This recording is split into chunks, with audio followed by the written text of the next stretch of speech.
했으며 그 뒤 요리사가 새 밸브를 사와서 교체하는 과정에서 폭발이 일어난 것으로 알려졌습니다.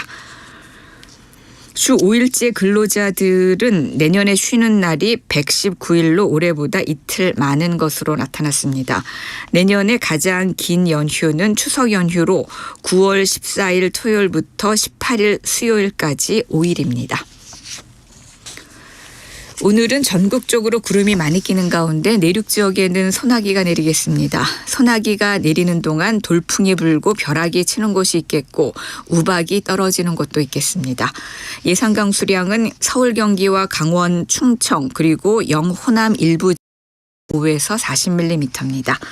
내일은 전국에 가끔 구름이 많이 끼겠습니다. 내일 아침 기온은 서울 20도 등 전국에 17도에서 21도로 오늘과 비슷하겠습니다. KBS 제1라디오 5시 뉴스 아나운서 태희경입니다. KBS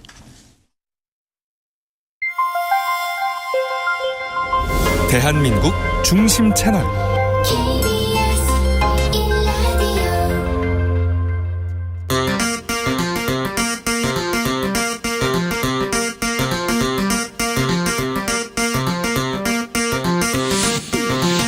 주진우 라이브.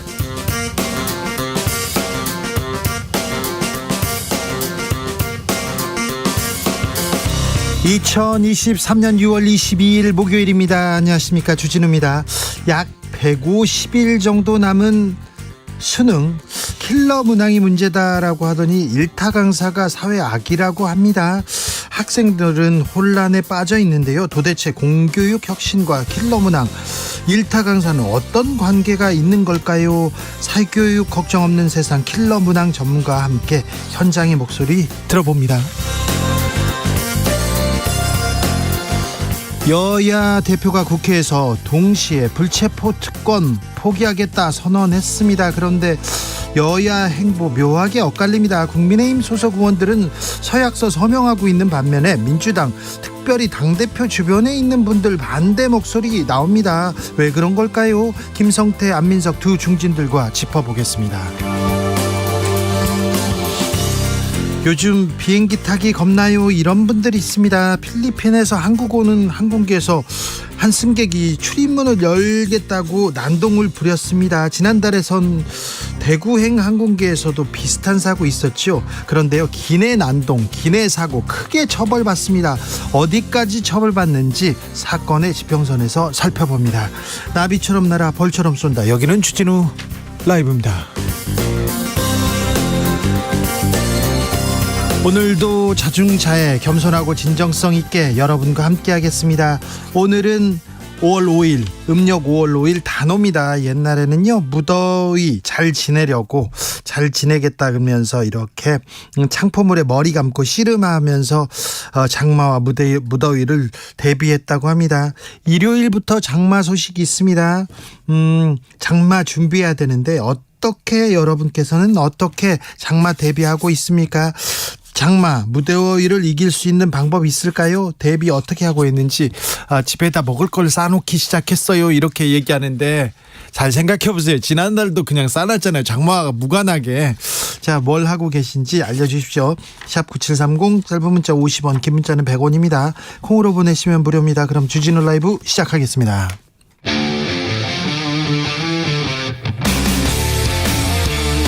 탐사보도 외길 인생 20년. 주 기자가 제일 싫어하는 것은?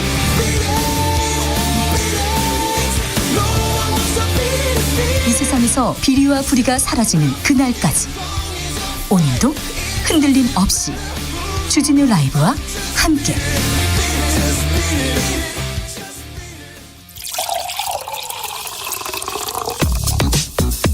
진짜 중요한 뉴스만 쭉 뽑아냈습니다. 주스 정상근 기자, 어서 오세요. 안녕하십니까. 사교육 카르텔, 이렇게 외치면서 정부의 압박 강도 점점 높아집니다. 네, 정부가 오늘부터 이른바 사교육 카르텔에 대한 집중 단속에 돌입한다라고 선언한 가운데 오늘 교육부는 공정거래위원회, 경찰청, 서울시 교육청과 경기도 교육청과 함께 사교육 카르텔 부조리 범정부 대응 협의회를 구성해 회의를 했습니다.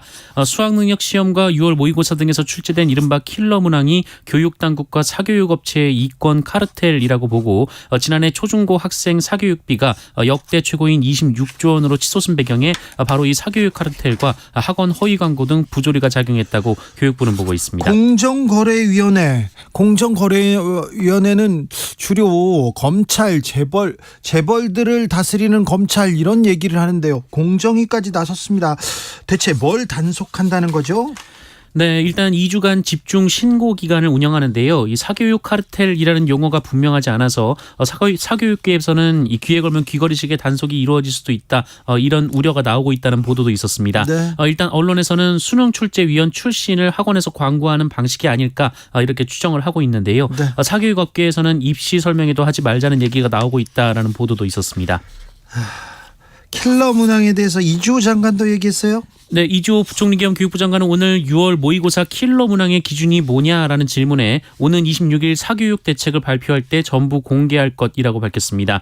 이주호 장관은 이런 것이 킬러 문항이라는 감이 올 수 있게 구체적인 사례를 공개하려고 한다라고 밝혔습니다. 킬러 문항 감이 온다고요? 도대체 킬러 문항이 뭔지 잠시 후에 킬러 문항을 만들었던 그런 전문가한테 이게 무슨 소린지 좀 물어보겠습니다. 공교육 정상화, 사교육비 절감, 이건 역대 정권에서 항상 외쳤던 내용입니다. 그런데 왜 현장은 더 혼란에 빠졌고 더 불안한지 그 내용도 좀 짚어보겠습니다. 경제가 걱정입니다. 수출 계속 어렵다고 합니다. 중국과의 관계 여기에서 큰 어려움이 있는데요. 중국과의 교육에서 21년 만에 적자가 났습니다. 네, 지난해 우리나라는 중국과의 무역에서 21년 만에 처음 적자를 봤습니다. 한국은행 발표에 따르면 지난해 경상수지는 298억 달러 흑자로 2021년에 비해 흑자 폭이 절반 이하로 급감했는데요. 특히 대중국 경상수지는 2021년 234억 1천만 달러 흑자에서 지난해 77억 8천만 달러 적자로 돌아섰습니다. 300억 달러 이상 줄어든 셈입니다. 반면 대미국 경상수지 흑자는 1년 사이에 455억 4천만 달러에서 677억 9천만 달러로 늘었습니다만 중국에서 줄어든 규모에는 미치지 못했습니다. 일본과의 무역은 어떻습니까? 네, 지난해 177억 달러 적자입니다만 이 적자 폭은 20% 정도 줄었습니다. 유럽연합과는 경상수지가 적자였으나 지난해는 흑자를 봤고요. 동남아와는 흑자 규모가 많이 줄었습니다. 윤석열 대통령 프랑스에서 베트남으로 갔습니다. 네, 윤석열 대통령이 오늘 베트남을 국빈 방문했습니다. 윤석열 대통령 부부는 베트남 입국 후 의장대를 사열한 뒤 공항을 떠났고요. 베트남 동포들과의 간담회, 한국어 교육기관 방문 등이 예정돼 있었습니다. 또한 동행 경제인들과의 만찬 간담회도 할 예정입니다. 이번 방문에는 이재용 삼성전자 회장, 최태원 SK그룹 회장, 정의선 현대차그룹 회장, 구광모 LG그룹 회장 등 재계 총수를 포함해 205명의 경제사절단이 동행했습니다. 일본에서도 후쿠시마 오염수 방류 반대한다 이런 목소리는 커져만 가고 있습니다. 네, 일본의 전국 단위 어업조합인 전국어업협동조합연합회가 오늘 후쿠시마 제1원전 오염수 해양 방류에 반대한다라는 결의문을 채택했습니다. 4년 연속으로 결의안을 채택을 했는데요.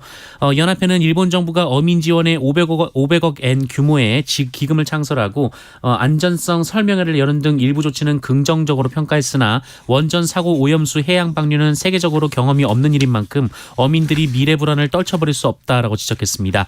그 외에 일본 현지 시민단체들의 반대 집회도 이어지고 있습니다. 지난 8년간 출생했는데 신고되지 않는 아이들이 2,000명이 넘는다고요? 네, 감사원은 지난 2015년부터 작년까지 지난 8년간 출산 후 출생 신고가 되지 않은 영아가 2천여 명에 달한다라고 추산했습니다. 감사원은 이들 중 위험도를 고려해서 23명만 선별 조사한 결과 최소 3명이 숨진 것으로 파악했는데요. 이에 오늘 보건복지부는 아이들에 대한 전수조사에 나서겠다라고 밝혔습니다. 정부는 의료기관이 지자체에 아이의 출생 사실을 즉시 통보하는 이 출생 통보제를 추진하고 있습니다만 의료계는 행정부담과 시스템상 문제에 대한 책임 소재 등을 들며 반대하고 있습니다. 또한 병원 출산을 꺼려서 아예 병원 밖에서 출산을 할 수 있다라는 우려도 나오고 있습니다. 50억 클럽 의혹을 받고 있는 박영수 전 특검이 검찰에 소환됐습니까? 네, 박영수 전 특검이 오늘 검찰에 소환됐다라는 보도가 나왔습니다. 대장동 개발업자들로부터 불품을 받기로 약속했다는 이른바 50억 클럽 의혹의 피의자 신분인데요. 이 박영수 전 특검은 우리은행 이사회 의장으로 재직하던 지난 2014년 대장동 일당 컨소시엄에 우리은행을 연결해주는 대가로 200억 원 상당의 땅과 상가 건물 등을 약속받은 혐의를 받고 있습니다. 50억 클럽에 들어있는 사람들이 많습니다. 그런데 왜 다른 사람들은 수사를 하나도 안 하고요? 하고 있는데 소식이 안 들리는 건가요? 아니면 안 하나요? 수사에 진척이 있다는 얘기를 들어보지 못했어요. 언론사 사주가 있고요. 다른 뭐 삼성 고위 관계자도 있고요. 다른 검사들 많은데 왜 박영수 전 특검 얘기만 나오는지 저는 조금 이해가 안 갑니다. 넷플릭스가 돈을 많이 벌죠. 우리나라에서. 우리나라 콘텐츠로 돈을 더 많이 법니다. 그런데 망 사용료 지급에 대해서는 부정적인 입장을 냈네요. 네, 넷플릭스 공동 최고 경영 책임자인 테드 서렌도스가 한국을 찾아 국내 콘텐츠 창작자들과 이야기를 나누었는데요. 서렌도스 CEO는 기조연설을 통해서 향후 3년간 25억 달러를 한국 콘텐츠에 투자할 예정이라고 밝혔습니다. 한국 콘텐츠에 투자한다 하지만 한국 콘텐츠를 사가지고 더 많은 돈을 버는 거잖아요. 네, 그러나 망사용료에 대해서는 사실상 지급 반대 입장을 밝혔는데요. 서렌도스 CEO는 좋은 생태계를 만들고자 노력하고 있고 전 세계 인터넷 서비스 제공 사업자의 인터넷이 좀 더 빨라질 수 있도록 투자한 바 있다라면서 앞으로도 투자를 지속할 예정이고 ISP와 CP가 좋은 콘텐츠 제공을 위해 함께 노력해야 한다라고 말했습니다. 그래서 망 사용료는 안 내겠다는 거 아니에요? 정확한 언급은 없었습니다. 네. 우리나라에서 돈만 벌고 이게 또 뭐 하는 건지. 내년은 365일이 아니라 366일입니까? 네, 과학기술정보통신부는 2024년은 윤년이 끼어 있어서 1년이 366일이 된다라고 밝혔습니다. 그래도 주 5일제를 적용받는 노동자들은 올해보다 쉬는 날이 이틀 더 많아서요. 총 119일이 될 전망이고요. 여기에는 22대 국회의원 선거일인 4월 10일도 공휴일로 포함됐습니다. 내년에 가장 긴 연휴는 추석 연휴인데요. 9월 14일 토요일부터 18일 수요일까지 5일입니다. 네. 사흘 이상 연속 휴일은 모두 5번으로 내년 1월 1일 이 새해 첫날 연휴가 토, 일, 월 이렇게 사흘이고요. 설과 3.1절 그리고 어린이날 연휴 역시 사흘입니다. 네. 여기에 제주도는 4.3 희생자 추념일, 그 전북 정읍시는 동학농민혁명 기념일, 광주광역시는 5.18 민주화운동 기념일이 공휴일이 됩니다. 아, 네, 그렇군요. 아주 유용한 정보네요. 네, 네. 하루 더 쉽니다. 이 소식 뭐 즐겁게 듣는 사람들 많았을 거예요. 일요일부터 본격적으로 장마가 시작됩니까? 네, 기상청은 오늘부터 24일까지 이동성 고기압의 영향으로 맑은 날이 이어지겠으나 일요일인 25일부터 장마철에 접어든다라고 밝혔습니다. 현재 장마 전선은 대만 북쪽에서 일본 남해상에 걸쳐 있는데요. 25일 그 가장자리가 우리나라 쪽으로 북상을 합니다. 또 정체전선 위에 저기압이 발달하면서 25일에서 27일은 전국에 장맛비가 내릴 전망입니다. 다만 중부지방은 25일보다 26일부터 비가 내릴 가능성이 높다라고 하고요. 다만 이때 비가 꽤 많이 내릴 수도 있다고 합니다. 주스 정상근 기자 함께했습니다. 감사합니다. 고맙습니다. 장마 대비 어떻게 하세요? 여러분의 장마 대비법 좀 알려주세요. 물어봤습니다. 홍승표님께서 장마 대비해서 장화 샀고요. 우산도 큼지막한 걸로 준비했습니다. 우비도 눈에 잘 띄게 노란색으로 사놨습니다. 요즘은 비가 오면요 폭포처럼 쏟아져서 우산 하나만으로는 안 되겠더라고요. 아, 이거 걱정이에요.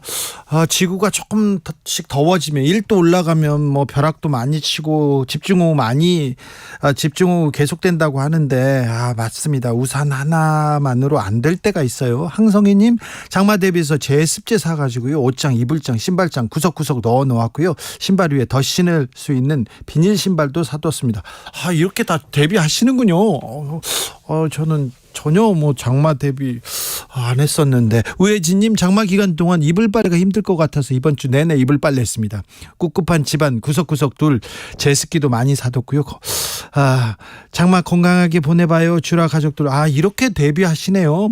2399님 장마철에는 감자를 쪄서 먹는 것이 몸에 좋습니다. 10kg 주문했습니다. 장마에 감자가 좋다는 건 처음인데요. 알겠습니다. 최수연님 장마철에는 하지 감자 찌고요. 팥칼국수 해주시던 어머니 생각납니다. 감자가 그러군요. 제철입니다. 제철이에요. 생각해보니. 0147님 11살 반려견 달봉이 비옷 쌌어요. 전에 입히던 게 구멍이 나가지고요. 큰일 꼭 밖에서 보겠는데 비가 오나 눈이 오나 산책해야 되거든요. 올 장마 잘 보내겠죠. 달봉이도 장마 잘 보내야 될 텐데. 주진우 라이브.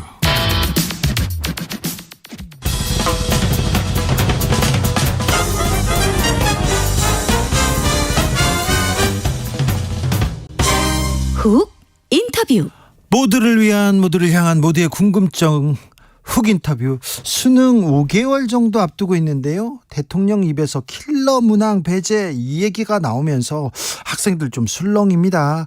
공교육 혁신하고 킬러 문항 사이에 도대체 어떤 상관관계가 있는지 전문가한테 좀 물어보겠습니다.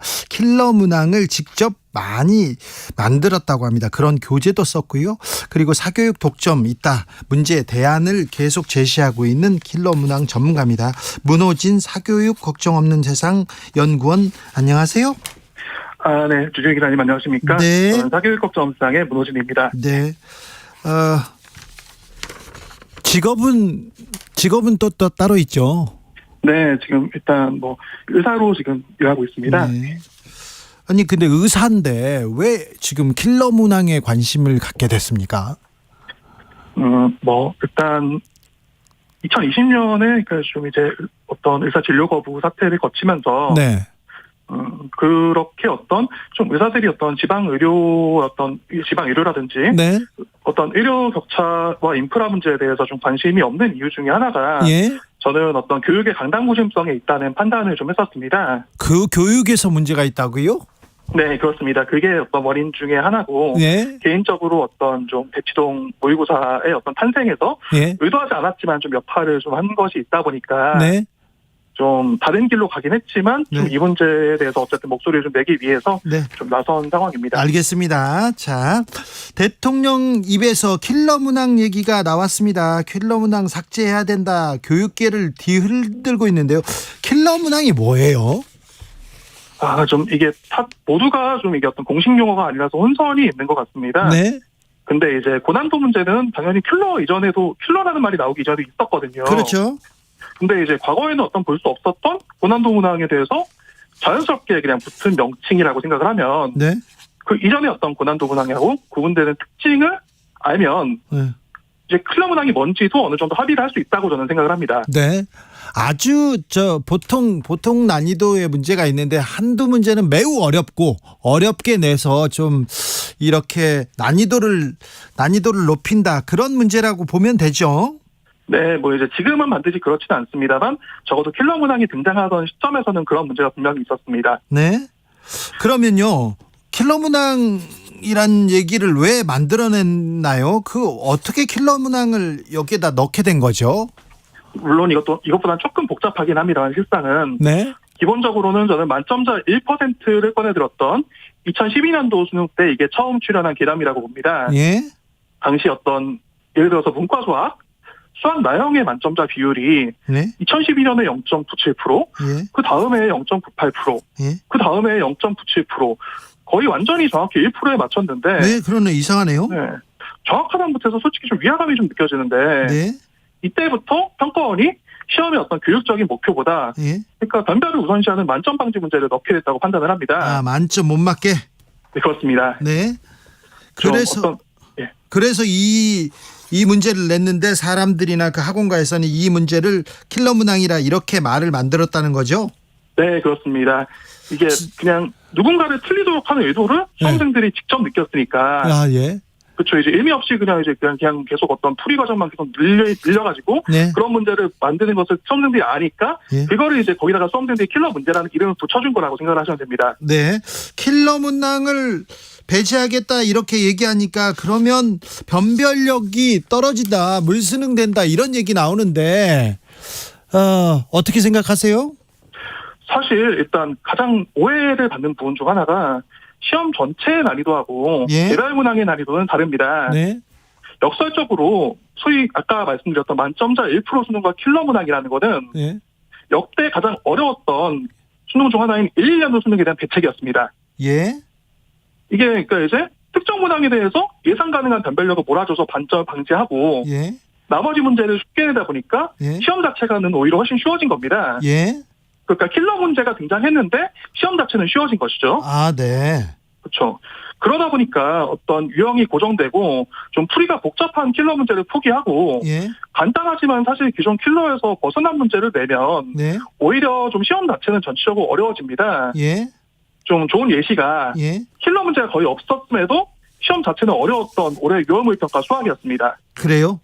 네, 그렇습니다. 올해 좀 모의 능력 평가, 모의 시험이 조금 문제가 있었습니까? 그걸로 지금 대통령이나 교육부가 화난 거 아니에요? 저는 사실 그건 점에 어떤 정치적인 문제에 대해서는 잘 판단을 못하겠고, 예. 그냥 저는 이제 문항 전문가고, 문항을 보고 그거에 대해서 판단을 내린 것일 뿐입니다. 네. 알겠어요. 자, 아무튼 킬러 문항 배제가 난이도 하락을 가져오는 건 아니다. 이렇게 봐야 되겠네요. 네, 반드시 그렇진 않을 수 있다. 시험을 운영하기에 따라서 그렇게 말씀드릴 수 있을 것 같습니다. 킬러 문항 삭제되니까 이제 학교에서는 준 킬러 문항이 등장해서 비슷한 역할을 할 것이다. 이런 네네.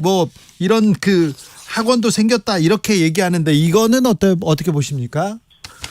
이게 정답률이 낮은 문제가 킬러 문제라고 하는 오해 때문에 네. 현장에서 이게 혼란이 빚어지고 좀 수험생들이 힘들어하는 거라고 봅니다. 네. 때문에 이제 당국이 이것만 명확하게 교통 정리를 해주면 학생들의 혼란도 많이 벌어질 거라고 생각을 하는데요. 예. 그러니까 준킬러라는 용어가 좀 유행하면서 네.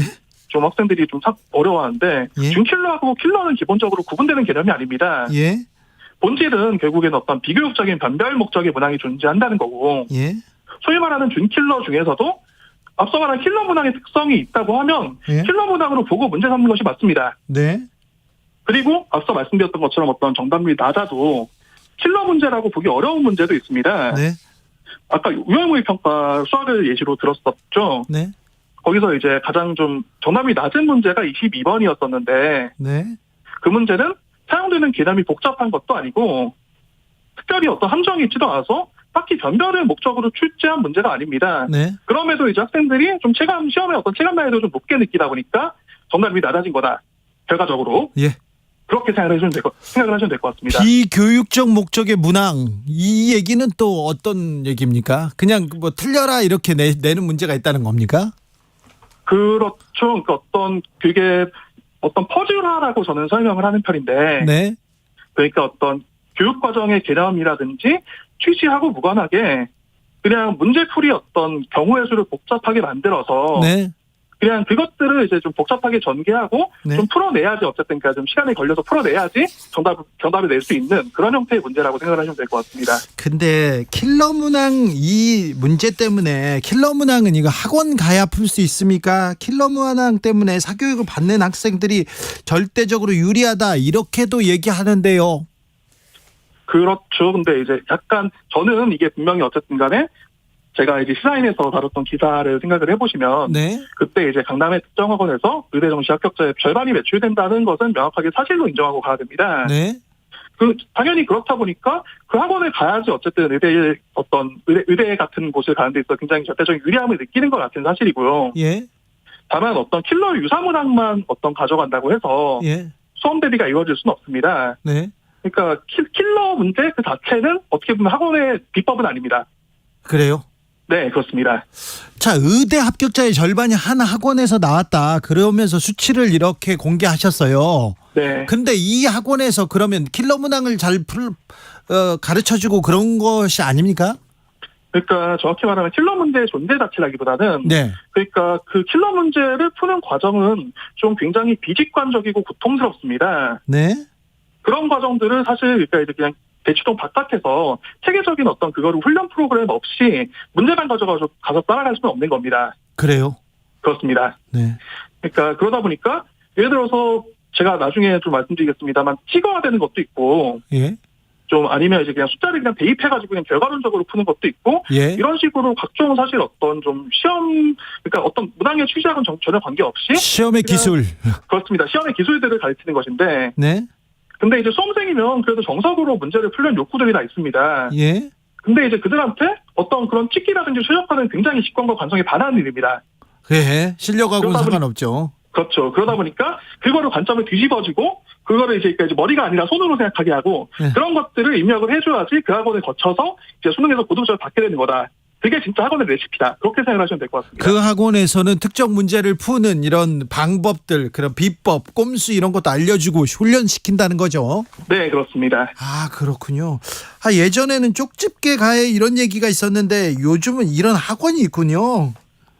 그렇죠. 근데 이제 거기서는 어떤 그냥 쪽집게 과외로 그냥 이거 나온다라고 하면 그래서 이거 그냥 대기해가지고 그냥 외워서 들어가면 문제 점수가 잘 나오는 네, 굉장히 좀 간단한 방식의 어떤 해킹이 이루어졌다고 한다면 네, 그러니까 사실 그 킬러 문제가 어쨌든 간에 그러니까 이제 자체를 푸는 것만으로는 대기에 수험 대비가 안 되니까 예, 그거를 반복 숙달해서 어쨌든 여러 가지 좀 요령들을 거기다 덧붙여야지 고득점이 가능하다 보니까 네. 그래서 좀 대치동에 어떤 특별한 비법이 없다. 아, 네, 과거에 쪽지기 과외하는 좀 물론 이제 성격이 다르긴 하죠. 네. 그럼에도 불구하고 어쨌든 이게 좀 고득점을 받게 하는 기제가 있음에도 불구하고 인강을 들으면 되는데 왜 이게 좀 대치동에서만 대비가 가능하다고 하냐 네. 이런 식의 반박이 가능한 것이라고 봅니다. 아, 그럴까요? 킬러 문항을 삭제하면 사교육 경감 대책이 될 수 있긴 합니까? 일단 지금 저는 킬러 문제가 뭔지 명확하게 이해를 하고 있습니다만 예. 좀 킬러 문항이 뭔지 지금 구체적인 정의가 잘 안 돼 있는 것 같습니다. 일단 네. 지금 말씀하시는 분들도. 네, 그렇습니다. 네. 그러다 보니까 좀 실효적인 좀 대책이 나오려면 구체적인 좀 문항 및 교육과정 내용 그리고 좀 장기적으로는 전체적인 대입제도하고 연계를 바탕으로 해서 종합적인 해법을 내놔야지 어느 정도 사교육 경감이 될 수 있지 않을까 저는 네. 그렇게 생각을 합니다. 그 점에서 좀 네. 저희가 좀 어떤 곧 다가올 2028 대입 개편 논의를 저희 사교육국장상에서 지금 하고 있는데 네.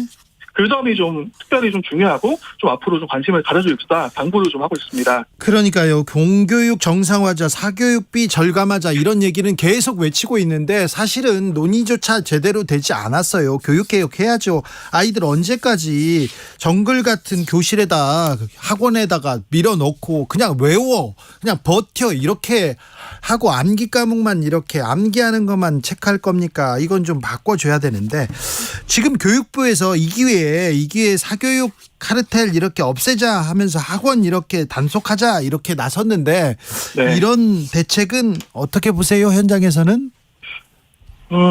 일단 좀 당국의 당침이 정돈되지 않은 상태에서 네. 조금 유효한 규제가 가능할지 좀 걱정이 되긴 합니다. 네. 다만 저는 이제 어떻게 보면 당국이라기보다는 당사자들에게 좀 당부드리고 싶은 점이 있는데요. 네. 좀 앞서 설명드렸던 것처럼 지금 킬러는 본질적으로 킬러하고 그렇게 다르지 않습니다. 네. 때문에 좀 바뀐 교양성에 대응하는 것처럼 포장하지만 좀 어떤 그런 식으로 팔아먹는 지금 어떤 콘텐츠들은 네. 그냥 사교육 콘텐츠 소비를 최대화시켜서 그냥 사교육 이익을 극대화하고 기존에 그냥 기존 경영에 맞춰서 만든 콘텐츠를 재고 정리하는 것에 불과합니다. 네. 저는 좀 사교육 관계자들하고 자주 소통을 하는데 지금 이들도 좀 전혀 지금 감을 못 잡아서 갈팡질팡하고 예. 심지어 저한테 이게 뭔 상황이냐 물어보기도 합니다. 예. 그러다 보니까 좀 저는 사교육 콘텐츠 사이트를 잘 아는데 좀 구체적인 교양은 9월 모의평가가 공개된 이후에나 명확해집니다. 그래요. 그렇죠. 9월 모의평가 엄청나게 관심이 가겠네요. 그렇습니다. 그렇게 될 수밖에 없고 예. 그러고 사교육이 대응을 한다고 해도 정확하게 대응하는 콘텐츠는 빨라야 9월 말에나 깔릴 수밖에 없습니다. 예. 그러다 보니까 이걸 뭐 규제하고 단속하는지 그건 제가 판단할 문제는 아닌데 그 이전에 경영 변화를 반영했다는 어떤 콘텐츠가 나간다면 그런 홍보는 좀 도의적인 문제가 있다는 것은 분명하다고 생각을 합니다. 그런데요. 아무튼 이제 킬러 문항 삭제하겠다 이렇게 하면 그럼 어떤 경향으로 나온다는 거지? 어떤 걸 준비하지? 또 학원에 가서 물어볼 수밖에 없는 상황이에요. 이렇게 학부모들은 답답해합니다. 네, 그렇습니다. 그 학원은 어떻게든 뭔가를 만들어내겠네요. 문제를. 그렇죠. 그러니까 이제 사실은 아까 말씀드렸던 것처럼 예. 그냥 기존 콘텐츠를 그냥 그대로 파는 거라고 하더라도 예. 어떻게든 경향에 대응한다고 어쨌든 홍보를 하게 될 거고 예. 다만 어쨌든 지금 혼란을 느낀 좀 수험생들과 학부모들께 좀 개인적으로 이런 것들만 좀 당부드리고 있습니다. 네. 저는 어떤 문항 제작에 대해서만큼은 전문가라고 할 수 있는 입장에서 네. 기반이 없이 네. 시간이 부족할 때는 무에서 유를 창조할 수는 없습니다. 네. 시험에 큰 변화를 주려면 네. 선행 연구도 있어야 되고요. 예. 시험 평가도 해야 됩니다. 예. 근데 그러지 않고 수능이 코앞인 상황에서는 결국에는 기출문항의 틀을 크게 벗어나지 않는 선에서 출제할 수밖에 없습니다. 아, 그래요. 그렇습니다. 그렇겠네요. 그러다 보니까 네. 지금 어떤 방법으로 대비를 하시든 간에 네. 지금 시점에서는 큰 변화를 주는 것 자체가 리스크입니다. 네. 수험생들은 수험 대비에 우선적으로 좀 전념해 주시는 것이 필요하다고 말씀을 드리고 싶습니다. 네네. 그렇죠. 공부 방법을 바꿀까, 뭘 할까, 그냥 하던 대로 하면 될 것 같고요. 네네. 기출문제 잘 풀고 있으면 되는군요. 그렇죠. 근데 이제 기출 문제에 대해서 조금 더 말씀드리고 싶은 점이 예. 최근 시험 경향이 그렇게 킬러 위주 고정이 되다 보니까 예. 기출 무용론 같은 담론도 돌고 있습니다. 수험생들 사이에서. 그래요. 네, 그렇습니다. 또 아무튼 기본에 충실하고 그래야지 이럴 때일수록. 그리고요, 수험생들 어려우면 다 같이 어렵고요, 쉬우면 다 같이 쉬우니까 너무 흔들리고 너무 불안해하시지 않으셔도 됩니다. 그런데요, 어쨌거나 공교육 좀 바꿔보자, 교육 개혁하자, 이런 목소리가 나왔습니다. 장기적으로 볼 때 어떤 수능 정책을 가지고 가야 될까요? 어떤 변화가 국민의 사교육 부담을 줄이는데 필요할까요? 제가 일단 그래서 안 그래도 지금 수능과 사교육 대신에 공교육 얘기를 좀 하려고 했습니다. 예. 당연히 최고의 사교육 대응법은 아무리 진보하더라도 공교육 정상화입니다. 예. 지금은 내신과 교육청 모의고사가 수능하고 거의 별개입니다. 예. 그러다 보니까 이게 학원에 어떻게 보면 좀 대비 방법이 장악되어 있는 그런 상황이라고 할 수가 있고, 예. 학교에서 내신하고 교육청 모의고사를 대비하면서 수능 대비가 같이 안 이루어지는 구조입니다. 네.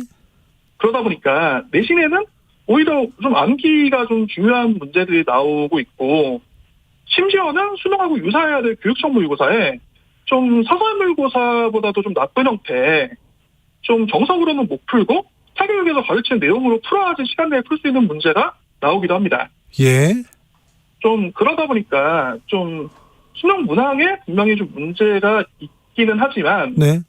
그러니까 그렇게 어떤 내신하고 교육청에서 약간 좀 잘못된 것들이 누적이 되면서 좀 어떻게 보면 수험생들의 대비 방법 자체가 약간 좀 잘못돼 있고, 그러다 보니까 좀 고3이 불리하고 N수생이 지금 이제 굉장히 유리한 그런 상황이거든요. 그래요. 네, 그렇습니다. 좀 많이 바뀐 것 같아요. 옛날에 본고사 보던 사람들은 지금 수능 무슨 얘기냐 얘기하실 거고, 학력고사 세대들도 마찬가지고 그럴 텐데 많이 바뀌었네요. 정말 좀 이게 특히 좀 최근 10년 동안 여러 가지 많은 변화들이 일어나다 보니까 예. 조금 그런 점들에 대해서 여기저기서 좀 해설해야 될 기회가 좀 있기를 개인적으로 바라고 있기도 합니다. 아무튼 그 학교 수업 열심히 이렇게 따라가고, 뭐 수업 열심히 따라가고 교과서 열심히 읽으면 된다, 수능 잘 보는 거다, 이렇게 생각했는데 그건 아니었군요. 네, 지금 그러다 보니까 예. 좀 내신 교육청 모의고사 수능이 자연스럽게 연계되도록 좀 안배를 할 필요가 있을 거고, 장기적으로는. 네네. 그렇게 하면 저는 공교육 구성원분들 예. 충분히 대입 과정에서 학생들에게 도움이 될 수 있는 역량은 갖고 계시다고 저는 생각을 합니다. 네, 우리 학교 선생님들의 역량 그리고 자질 충분하죠. 훌륭하시죠. 그런데 아무튼 사교육 걱정 없는 세상이 돼야 되는데, 사교육 걱정 때문에 내가 그런 얘기 많이 나옵니다. 아무튼 여러 고민해봤습니다. 말씀 잘 들었습니다. 네, 좀 앞으로 이어질 2028 대입 개편에 꼭 관심을 가져주셨으면 하는 당부 드리면서 마치도록 하겠습니다. 문호진 사교육 걱정 없는 세상 연구원이었습니다. 교통정보센터 다녀올까요? 김민희 씨. 네, 이 시각 교통정보입니다. 퇴근 시간이 가까워지면서 도로 곳곳으로 이동량 늘었습니다. 먼저 서울시내 간선도로 분당 수서도로 수서에서 탄천 1교 사이입니다. 1, 2차로에서 추돌 사고나 처리를 하고 있는데요. 이 사고로 인해서 뒤로 정체가 매우 극심합니다. 경부고속도로는 서울 쪽으로 서초에서 반포 나들목 사이 4차로에서 고장난 차를 처리하면서 뒤로 정체되고 있고요. 서해안고속도로 서울 방향 서평택 분기점에서 화성 휴게소 사이로 11km 정체고요. 8탄 분기점 부근으로도 주춤합니다. 이후 매송 휴게소에서 용담 터널 사이로 더디게 지나는데, 이 매송 부근 갓길에서는 승용차 관련 사고나 처리를 하고 있습니다. 대구 부산 고속도로 부산 쪽으로 상동 2터널 입구부 1차로에서도 승용차 사고나 처리 중에 있습니다. 지금까지 KBS 교통정보센터였습니다.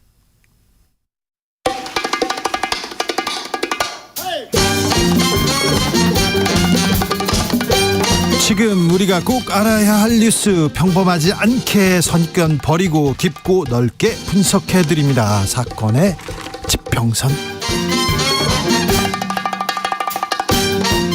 사건의 지평선 함께할 두 분 모십니다. 주진우 라이브 이슈팀장 김한 한결의 기자. 안녕하세요. 오늘은 특별한 법조팀장 모셨습니다. 항공법 전문가입니다. 송희라 변호사님. 네, 안녕하십니까. 네, 사건 번호 062. 오늘의 사건명은 비행 중에 기행, 타인에게는 악행, 이거 하면 안 돼, 이 얘기를 좀 해보겠습니다. 요즘 비행기 타기 무서워요 하는 분들이 있는데, 자, 이슈팀장의 브리핑으로 네. 시작합니다. 네, 아직도 뭐 이 사건 생생히 기억하실 텐데요. 네. 지난달 26일이죠. 제주에서 출발해서 대구로 오던 아시아나 항공기에서 네. 비상탈출구 출입문을 여는 사건이 발생을 했습니다. 네. 뭐 당시에 타고 있었던 사람들이 영상으로 찍기도 하고 생생한 이제 화면들이 전해져서 네. 아, 비행 도중에 문이 열리는 게 저렇게 위험한 일이구나. 그렇죠. 영화를 너무 많이 보셨나 봐요. 미션 임파서블 안 됩니다, 네, 이거. 그게 이제 위치가 이제 착륙하기 10분 전이어서 굉장히 상대적으로 낮은 고도에 있을 때였습니다. 원래 네. 이제 비행기가 압력이 있기 때문에 안 열린다면서. 고고도에서는 문이 안 열리는데 이게 낮은 지역이 한 200m 정도 상공에서 문이 열렸는데 그래도 안 열려야 되는데 열렸어요. 그래서 어쨌든 이 시속 이제 260km 속도로 하강하고 있던 도중에서 타고 있던 승객들이 이제 굉장히 많은 승객들이 뭐 과호흡 증후군이라고 불리는 호흡 곤란 증상 네. 뭐 이런 것들을 호소했고요. 항공사가 추산한 수리비가 지금 6억 이상입니다. 네. 그래서 이 남성은 지금 항공보안법 위반 혐의로 구속됐죠. 기소된 상태입니다. 이런 사건이 또 있었어요? 네, 얼마 전에 또 있었는데요. 비행 중인 여객기에서 한 10대가 비상문을 강제로 열겠다고 이제 난동을 벌인 거예요. 그런데 나중에 조사를 해보니까 이제 마약류를 이제 한 혐의가 있는 것으로 포착이 돼서 지금 조사를 하고 있는데요. 도주할 우려가 있어서 이 소년인데 10대 구속을 지금 한 상태입니다. 이 이제 10대 소년은 전날 오전 5시 반쯤에 필리핀 세부공항에서 출발해서 인천국제공항으로 오던 제주항공 여객기에서 비상문을 열려고 시도를 했는데 왜 이렇게 됐냐, 뭐 왜 그렇게 했냐라고 했더니 뭐 답답했다, 뭐 대한민국 권력층에서 공격을 받는 느낌이 들었다, 이런 좀 횡설수라는 답변을 내놓았고요. 다행히 앞선 이제 아시아나 비행기 사고와는 달리 높은 고도에 있을 때 이제 시도를 했기 때문에 문이 열리진 않았고 이제 제압이 됐습니다. 네.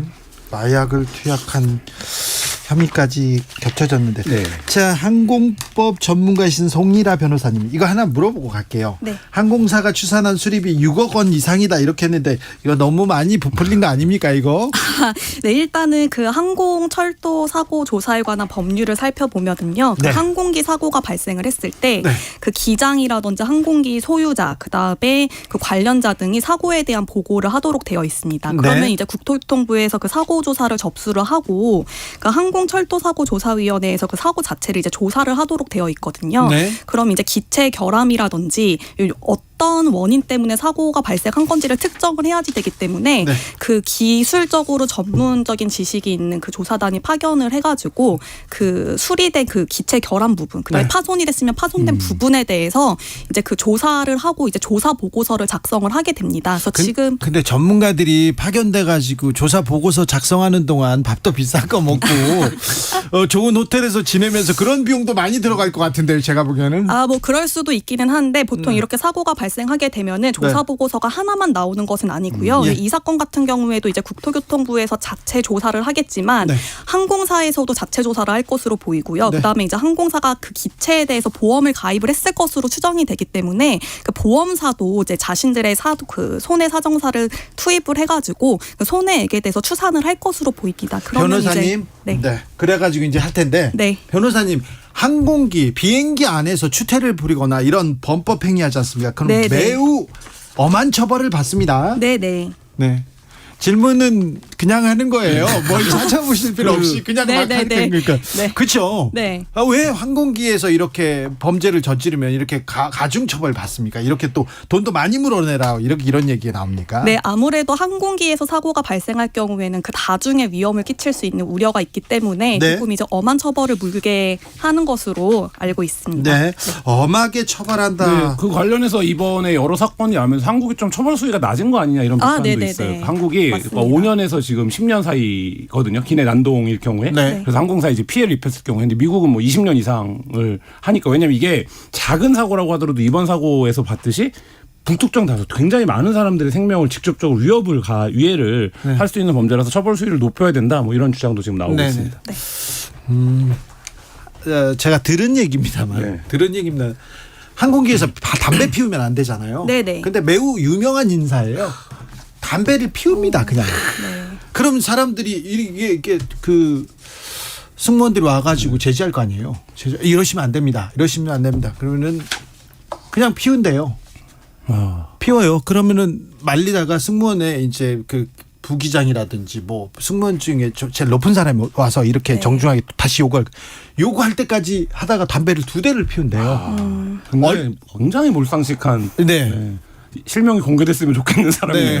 네, 누군지 거의 다 압니다. 항공계에서는 다 아는데 그런 일들이 있었습니다. 그리고 항공사 블라인드 보면 지금 말씀하신 네. 것 같은 일이 그 이른바 이제 이코노미석에서는 잘 안 일어나는데 네. 뭐 이불을 갖다 달라 그러든지 아니면 뭐 특정한 음식을 요구한다든지 이런 이제 비싼 표를 산 승객들 중에 그런 일이 왕왕 있는 것이 이제 막 블라인드에 올라오고 그럽니다. 이불 뭐 그 정도 뭘 달라고 음식을 달라고 하는 건 괜찮은데요. 거기서 추태를 벌이거나 그렇죠, 술 예. 먹고 행패를 부리는 경우가 있습니다.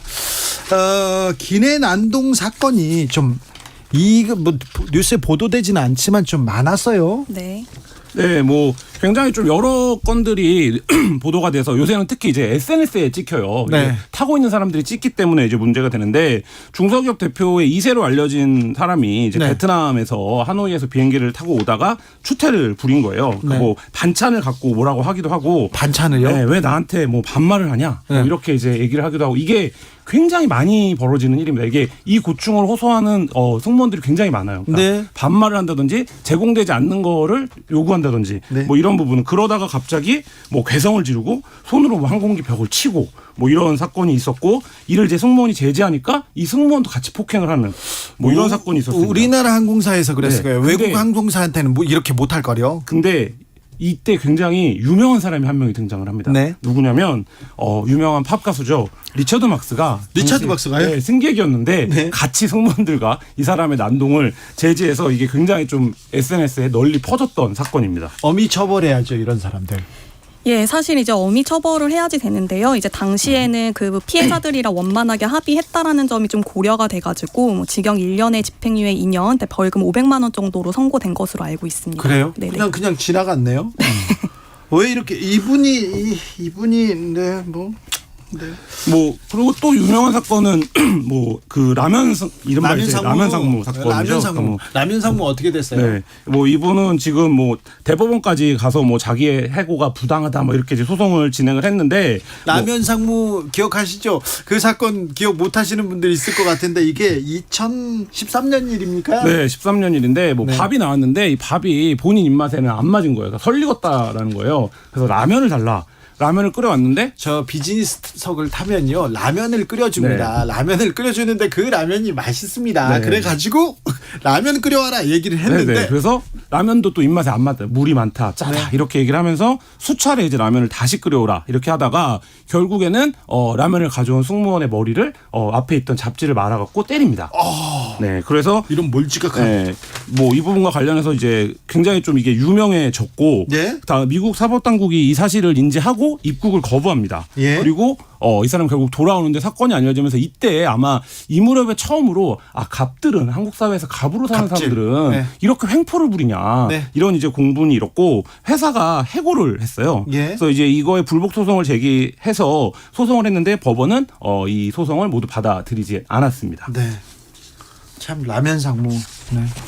이분도 좀 엄하게 처벌 받았어야 되는데 처벌 받았어야 되는데. 네, 뭐 회사를 안 다니는 거 정도로 정리가 됐는데, 그러니까 이 사건을 계기로 해서 승무원들에게 갑질을 하는 이런 일들이 이후에 이게 중대한 어쨌든 사회적인 공분을 사는 범죄가 될 수 있다 이런 이제 여론을 촉발시켰던 계기가 됐던 사건이었습니다. 변호사님 우리나라 처벌이 좀 약해요.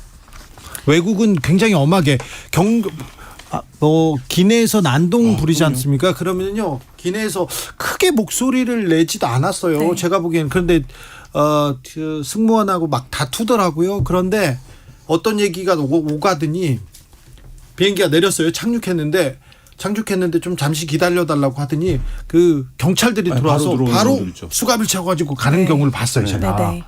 근데 우리나라는 그러진 않죠. 네, 뭐 아직까지는 뭐 그렇게까지 강력하게 제압이 되거나 뭐 네. 엄하게 처벌되거나 이런 사례가 있는 것은 아닌 것으로 알고 있는데 지금 최근에 발생한 그 2건의 그 비상문 개문 네. 사고, 개문 시도 사고 요것 때문에 지금 굉장히 많은 우려를 하시는 분들이 늘어나고 있고 또 모방 범죄에 대해서도 걱정하시는 분들이 굉장히 많기 때문에 그러니까요. 네, 이런 분위기가 고조가 되다 보면은 이제 그 처벌 수위도 점차 강화되는 쪽으로 개정이 되지 않을까 예상을 하고 있습니다. 저도 네. 이번 방송 준비하면서 이제 그 비행기 어디 문이 열렸나를 찾아보니까 저도 비행기를 탈 때마다 저 문을 누가 열면 열리나? 이 생각을 항상 했던 자리더라고요. 그런 생각을 왜 해? 아 근데 이게 근데 문이, 그런 생각이 돼요. 네, 그러니까 거기 한 명밖에 안 앉고 승무원은 옆에 동석도 네네네. 안 하고 이런 자리여갖고 네. 근데 지금 말씀하신 것처럼 이 일이 너무 떠들썩해져서 혹시라도 이 10대 소년도 답답해서 그렇죠. 문을 열어보려고 했다라는 아유, 건데 그러면 안 되게. 예, 그러니까 모방 범죄를 막을 방법이 좀 필요해 보입니다. 착륙했을 때도 거기 건드리거나 그럼요. 물어보면 안 됩니다. 네. 이제 더 좀 각별히 좀 잘 대비해야 될 것 같습니다. 3716님께서 항공사 오너 일가는 땅콩 가지고 뭘 해도 더 엄한 처벌 안 받았잖아요. 얘기하는데 땅콩 해양 얘기를 안 할 수가 없네요. 이 사건도 좀 알려주십시오. 이 가장 유명한 항공기와 관련된 한국사에서 가장 유명한 사건이 아닐까 싶은데요. 네. 이른바 이제 땅콩 해양 사건이죠. 조현아 대한항공 부사장이 이제 기내 서비스가 마음에 들지 않는다며 비행기가 이륙하기 직전에 비행기를 회항시켜 버립니다. 네. 뭐를 갖고 왔는데 뭐를 갖고 와라. 그거 말고 다른 거 갖고 와라. 이거밖에 없냐? 그거는 안 실었냐? 이런 식으로 막 이제 직원들을 몰아붙였던 사건인데 당시에 이 비행기는 이렇게 이륙 준비를 다 마친 상태였습니다. 예. 그런데 갑자기 탑승 게이트로 돌아오는 이른바 이제 램프 리턴을 하는데 램프 리턴은 두 가지입니다. 비행기를 긴급하게 정비해야 될 필요성이 있거나 아니면 승객의 안전에 문제가 생겼을 때 하는 조치인데 그게 아니라 단순히 이제 타고 땅콩. 있었던 땅콩 가져오라고. 그 한 사람의 이제 갑질 때문에 벌어진 일이라 당시 굉장히 좀 큰 사회의 충격을 안겼고요. 이때 이유가 너무 웃긴 거였잖아요. 이제 견과류를 그릇에 담아오지 않았다는 이유로 네. 불같이 이제 화를 냈다는 거고 이 과정에서 이제 비행기 출발이 늦어지고 뭐 이륙도 늦어지면서 문제가 됐고 당시에 뭐 조현아 부사장이 뭐 사퇴도 하고 뭐 이렇게 해서 굉장히 좀 사회적으로 파장이 컸던 사건입니다. 변호사님, 이 사건은 어떻게 법정에서는 판결을 받았습니까? 네, 일단은 뭐 결론적으로 말씀드리면 대법원은 2017년 12월 21일 당시 항공보안법 위반 그리고 강요, 업무방해 등 혐의로 기소된 조현아 전 대한항공 부사장에 대해서 징역 10월에 집행유예 2년을 선고한 원심 판결을 확정을 했는데요. 여기도 집행유예입니다. 네네. 여기서 이제 가장 쟁점이 됐던 것이 바로 항로 변경죄가 쟁점이 좀 됐었습니다. 네. 네, 기자님께서 이제 앞서서 설명을 해주신 대로 그 조현아 전 대한항공 부사장이 계류장을 떠나서 이제 유도로까지 이동 중이던 항공기를 다시 비행기 탑승구로 되돌아가게 한 행위. 네. 요게 이제 항로 변경죄에 해당을 하느냐 이제 요게 문제가 됐는데 대법원에서는 이제 요거를 무죄 취지로 판단을 했습니다. 그래서 그 이유에 대해서 조금 이제 설명을 좀 드리면은요. 먼저 우리나라 항공보안법에는 항로 변경죄에서 말하는 항로가 무슨 의미인지에 대해서 일단 정의하고 있는 규정이 없습니다. 그렇기 때문에 이런 경우에는 사전적 정의나 아니면 항로에 대한 일반적인 용법을 참고를 해가지고 판단을 해야지 되는데 다른 여러 가지 것들을 살펴봐도 항로는 하늘길을 의미를 하는 것이지 이제 지상의 길을 의미한 예를 찾아볼 수 없다라는 것이 이제 대법원의 결론이었고요. 이제 이러한 견지에서 피고인이 여객길을 계류장과 유도로 사이에서 그 지상에서 옮긴 거는 하늘길을 변경한 거에 해당하지 않는다라고 해가지고 이 항로 변경죄에 대해서는 무죄로 저도 판결이 이때 이 선고가 사건을 됐습니다. 취재를 했었었는데 이때 굉장히 법률적으로 방어를 잘한 사건이에요. 그러니까 지금 변호사님이 말한 쟁점을 만들면서 그러니까 법원에 그거를 쟁점화하면서 이제 말하자면 빠져나간 측면이 취재기자 입장에서는 좀 있다고 보여지는데 그럴 수밖에 없었던 이유. 이 사람이 한국에서 가장 항공 권력 중에 네. 힘이 센 집안이기 때문에 사실 이제 가능하지 않는다. 만약 일반 승객 때문에 이런 일이 벌어졌다도 법원이 같은 판단을 했을까? 이거는 당시 취재라는 입장에서는 좀 의문이 듭니다. 미국 같았으면 그때 바로 수갑 차서 이렇게 구속되고요. 네. 그 다음에는 뭐 사회적 이게 집행유예로 끝나지는 않았을 거예요. 네. 그런데 대한항공 집안에서요. 제가 대한항공 재벌은 취재를 오래 했거든요. 대한항공 집안에서 가장 인성이 좋은 사람이 조현아 씨였어요. 다른 사람들은 더 했습니다. 더 했어요. 그만 얘기할게요. 아들이 비행기 타지 않습니까? 그러면 승무원이 누가 와서 짐을 어디다 올리고 음료수는 뭐를 까서 2번 돌려서 이런 매뉴얼이 쫙 있습니다. 사모님이 탔을 때는 어떤 경우 이런 얘기가 있었는데 그 집안에서 가장 가장 성격이 좋다는 사람이 이 정도였으니까 대한항공 사실은 항공사에 이렇게 대한 이렇게 한국 국적기 이렇게 붙는데 너무 창피했어요. 당시에도 뭐 국적기의 지위를 폐지해야 된다 이런 여론이 굉장히 강했었고, 네. 뭐 이 사건으로 인해서 이제 대한항공의 뭐 주가가 굉장히 뭐 폭락하기도 하고 뭐 이런 여러 가지 일을 겪었는데 네. 지금 말씀하신 것처럼 뭐 그 오너 일가들이 항공기를 마치 자기 개인 차량인 것처럼 네. 이용했던 건 아니냐 뭐 이런 이제 비판도 그때도 많이 이제 제기가 됐었습니다. 지금 이제 아시아나하고 대한항공 합병됐어요. 그래서 코로나 때는 힘들다 어렵다 했는데 사실은 승객이 줄어서 그렇지 화물 같은 된 거는 굉장히 잘 됐고 돈도 많이 벌었거든요. 그런데 지금은 이제 승객도 많고 이제 해외 여행이나 여행 수요가 많아졌는데 이게 비행기 값 안 내려요. 이거 항공료 안 내립니다. 변호사님 이거 소송해야 되는 거 아닙니까? 죄송합니다. 초면인데 대본과 전혀 상관이 없지만 네네. 이거는 너무 폭리를 취하고 있는 것 같은데 독점적 지위를 가지고 있잖아요. 네네. 소비자들이 이거 소송해야 되는 거 아닙니까? 네, 저도 이제 여행을 갈 때 항공권 알아보면은 네. 이제 뭐 그런 마음이 드는 것은 충분히 이제 그럼 저도 변호사님이 이해가 좀 됩니다. 해주세요. 네, 제가 검토를 해보고 네. 맡기시겠다는 분들이 많이 생기면은 모아서 한번 고민을 해보도록 하겠습니다. 지금 많아요. 2배 아니 코로나 전에 비해서 2배가 올랐어요. 근데 2배 올라야 될 이유가 별로 없거든요. 네. 기름값이 많이 올랐어요. 내렸거든요. 네. 근데 일반 승객들은 지금 말씀하신 대목에서 이렇게 요금을 많이 주고 타는데 예전보다 서비스가 너무 부실하다. 네. 이런 얘기도 굉장히 많거든요. 지금. 땅콩도 잘 안 줍니다. 그리고 우리는. 승무원들도 그 얘기를 막 이제 네. 그 블라인드나 이런 데서 하고 있는 상황이기 때문에 네, 네. 항공 서비스의 질이 좀 높아질 필요는 있는 것 같습니다. 네. 네. 조금 이따 가지 마시고 저 구석에 만나서 이게 국민들을 위해서 이 항공사 이용객들을 위해서 좀 이 소송했으면 좋겠어요. 변호사님 네. 어떻습니까? 네, 저도 할 수 있다면 뭐 하면은 좋겠다라는 생각이 드는데요. 네. 근데 이제 뭐 제가 항공사 편을 드는 것은 아니지만 이제 저도 소비자 입장에서 네. 코로나 시국이 많이 완화되고 있는데 왜 아직도 그 비행기 좌석 수가 좀 제한이 되어 있는 것 같고 그래서 이제 뭐 가격적인 측면도 조금 이제 좀 내려오지 않는 것 같고 왜 이제 이런 문제가 발생을 하는가 이제 고민을 한번 해보니까 예.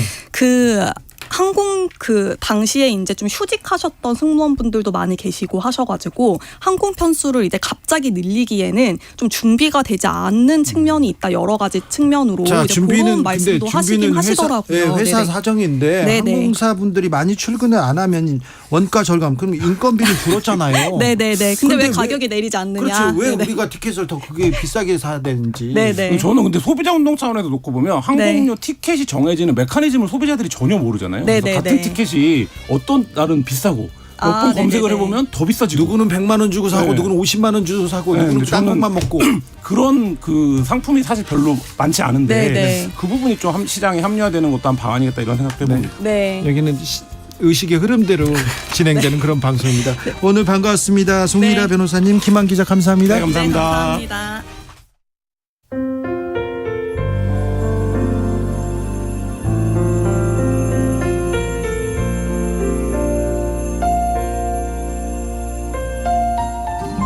KBS 라디오 연중기획 희망충전 대한민국 539번째 이야기. 안녕하세요. 아나운서 이현주입니다.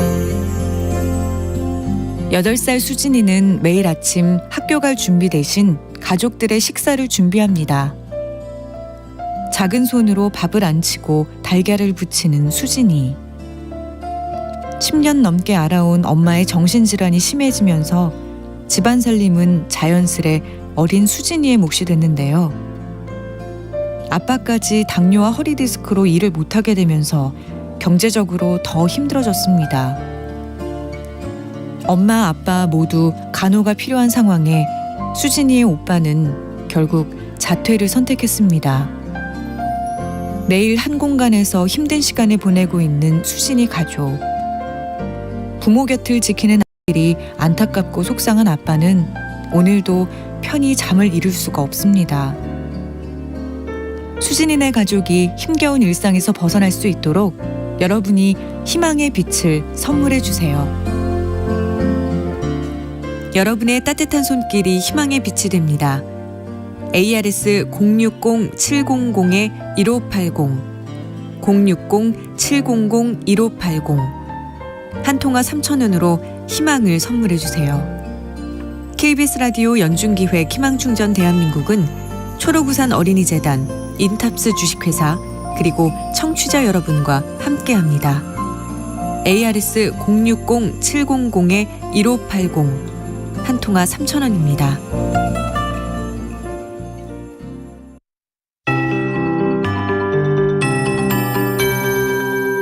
KBS 58분 날씨. 대기가 불안정해서 곳곳에 소나기 구름이 만들어졌습니다. 지금 수도권과 강원도, 충북 지역을 중심으로 소나기가 오는 곳이 있고 특히 포천과 홍천, 여주 등에 다소 강한 소나기가 쏟아지고 있습니다. 밤까지 서울과 경기 동부, 강원도와 충북 북부, 경북 지역을 중심으로 5에서 40mm 정도의 소나기가 오겠고요. 내일도 전국이 대체로 맑겠지만 늦은 오후에 강원 남부와 경북 북부 내륙 등 일부 동쪽 지역에 소나기가 내릴 전망입니다. 소나기가 오는 동안 돌풍이 불거나 벼락이 치겠고 쌀아구박이 떨어지는 곳도 있을 것으로 예상돼 주의하셔야겠습니다. 내일은 오늘보다 기온이 더 오르겠습니다. 아침에 서울 20도, 부산 21도 등으로 시작해 한낮에는 서울과 대전, 대구 31도, 광주 33도 등으로 오늘보다 1도에서 4도 정도 높겠습니다. 한편 일요일부터 장마가 시작되겠습니다. 지금 제주도 남쪽 먼바다에 위치해 있는 정체전선이 점차 북상하면서 일요일에 제주도와 남해안에 다음 주 월요일에서 화요일 사이에는 전국에 장맛비가 내릴 전망입니다. 현재 서울의 기온은 24.3도, 습도는 72%입니다. KBS 58분 날씨 송소진입니다.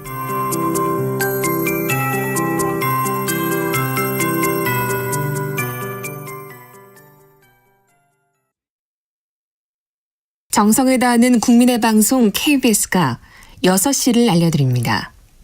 AM 711kHz, FM 97.3MHz, KBS 1라디오입니다. HLKA.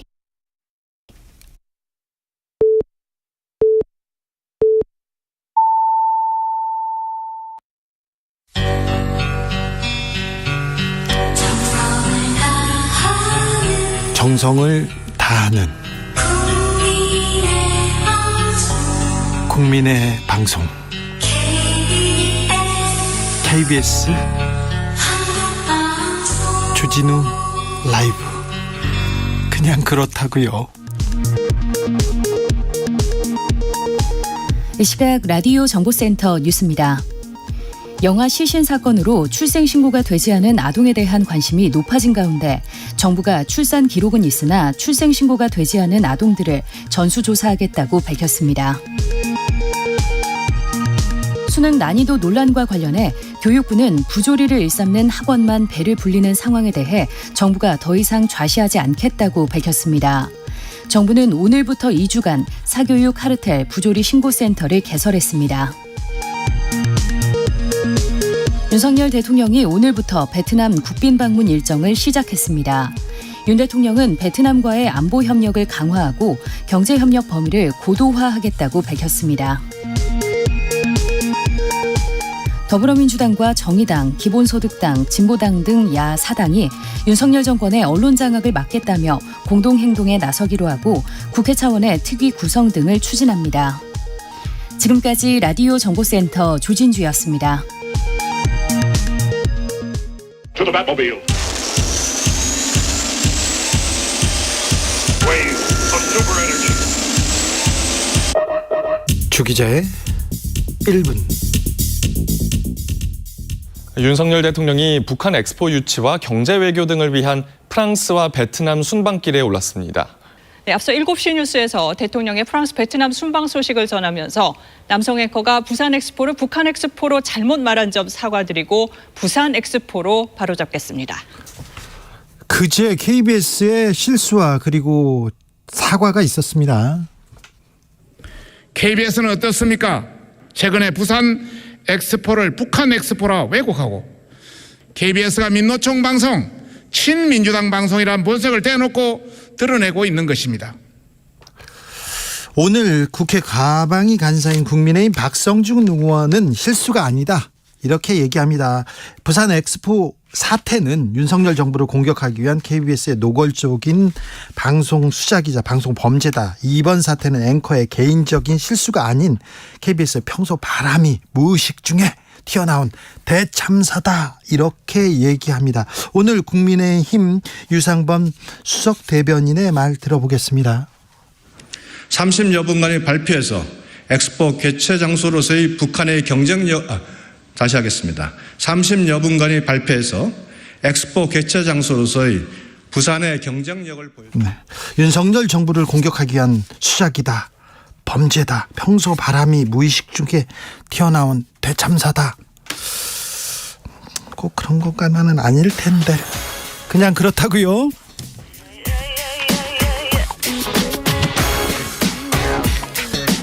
브리트니 스피어스 Oops, I did it again. I did it again. I made you believe we're more than just friends. Oh baby, it might seem like a crush, but it doesn't mean that I'm serious. 'Cause to lose all my senses, that is just so typically me. Oh baby, baby, I did it again. I played with your heart, got lost in the game. Oh baby, baby, you think I'm in love, that I'm sent from above. I'm not that innocent. You see, my problem is this: I'm dreaming away, wishing that heroes they truly exist. I cry watching the days. Can't you see I'm a fool in so many ways? But to lose all my senses, that is just so typically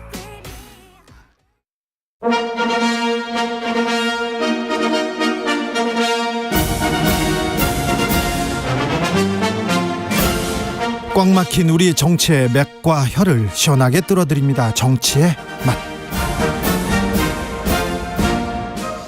협치 전문 기술자 김성태 국민의힘 상임의장 오셨습니다. 네, 감사합니다. 분쟁 조정 해결사 안민석 더불어민주당 의원 오셨습니다. 네, 안민석 의원입니다. 두 분 지난주 방송이 워낙 뜨거워서요. 청취자분들이 다시 모셔달라고 해가지고 네. 오산에서 한 50명씩 움직였는 것 같아요. 김성태 의원님 강서에서 한 100명 정도 이렇게 얘기하신 것 같았어요. 뜨거웠습니다. 오산을 우습게 하면 오산이고요. 아니 무슨 오산 시민들이 네. 그런 식으로 아니 오산 시민들이 더 장난치지 않습니다. 네, 더 열광적으로 좀 보고 있다 이겁니다. 네. 아니 오산 시민들이 네. 이제 우병우 전 박근혜 그렇죠. 정부의 수석이 예. 안민석 지난주 저 말씀하셔가지고 오산이 그냥 또 안민석 들썩거렸어요. 의원의 킬러가 될 수도 있다는 그런. 근데 누가 그런 얘기 하더라고요. 그런 조바심에 지금 아마 안민석 의원 지지층에서 난리가 좀 난 거. 당연히 네. 윤석열 정권에서 안민석 잡으려고 할 것이고 네. 그러면은 전략 공천을 할 가능성이 있고 그렇죠. 그러면은 검찰 출신 중에서 네. 검사 출신 중에서 안민석에게 한을 품고 있는 사람이 누굴까? 네. 그걸 갖다가 지난주에 그렇죠.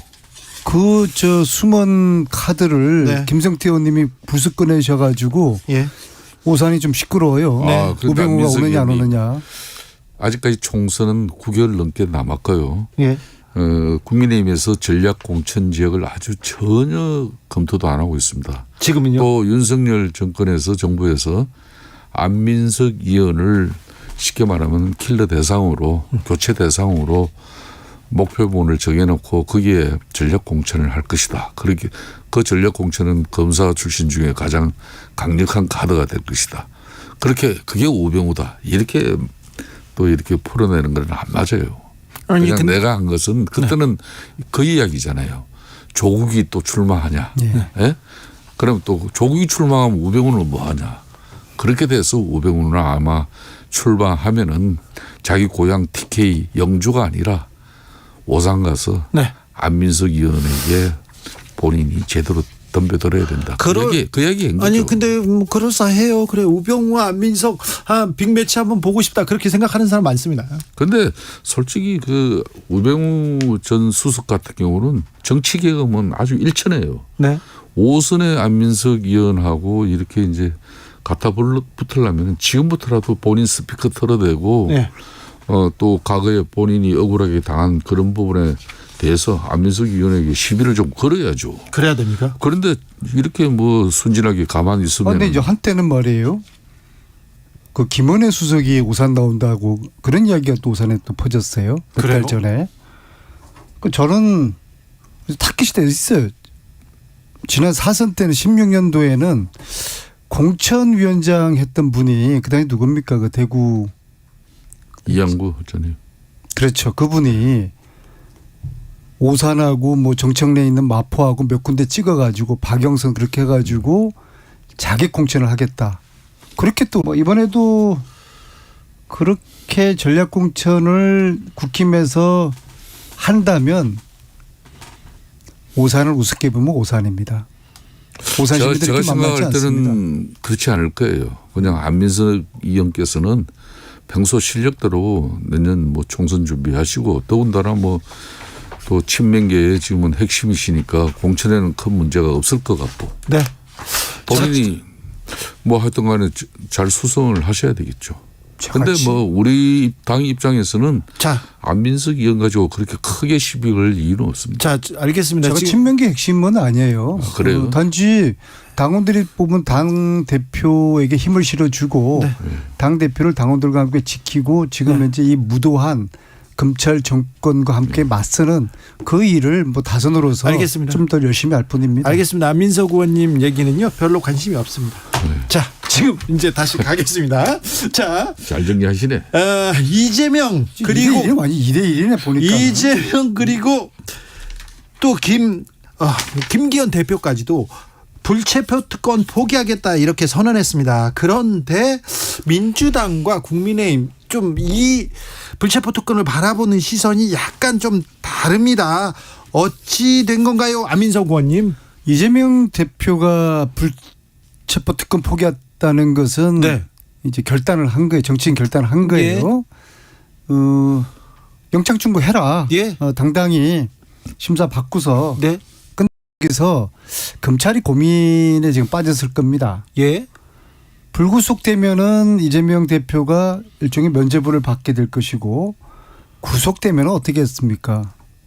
거의 이제 밀란이 일어날 겁니다. 그래서 검찰이 이러지도 못하고 저러지도 못하는 그런 딜레마에 빠져 있을 텐데 저는 그렇게 생각합니다. 빨리 검찰이 영장을 쳐라.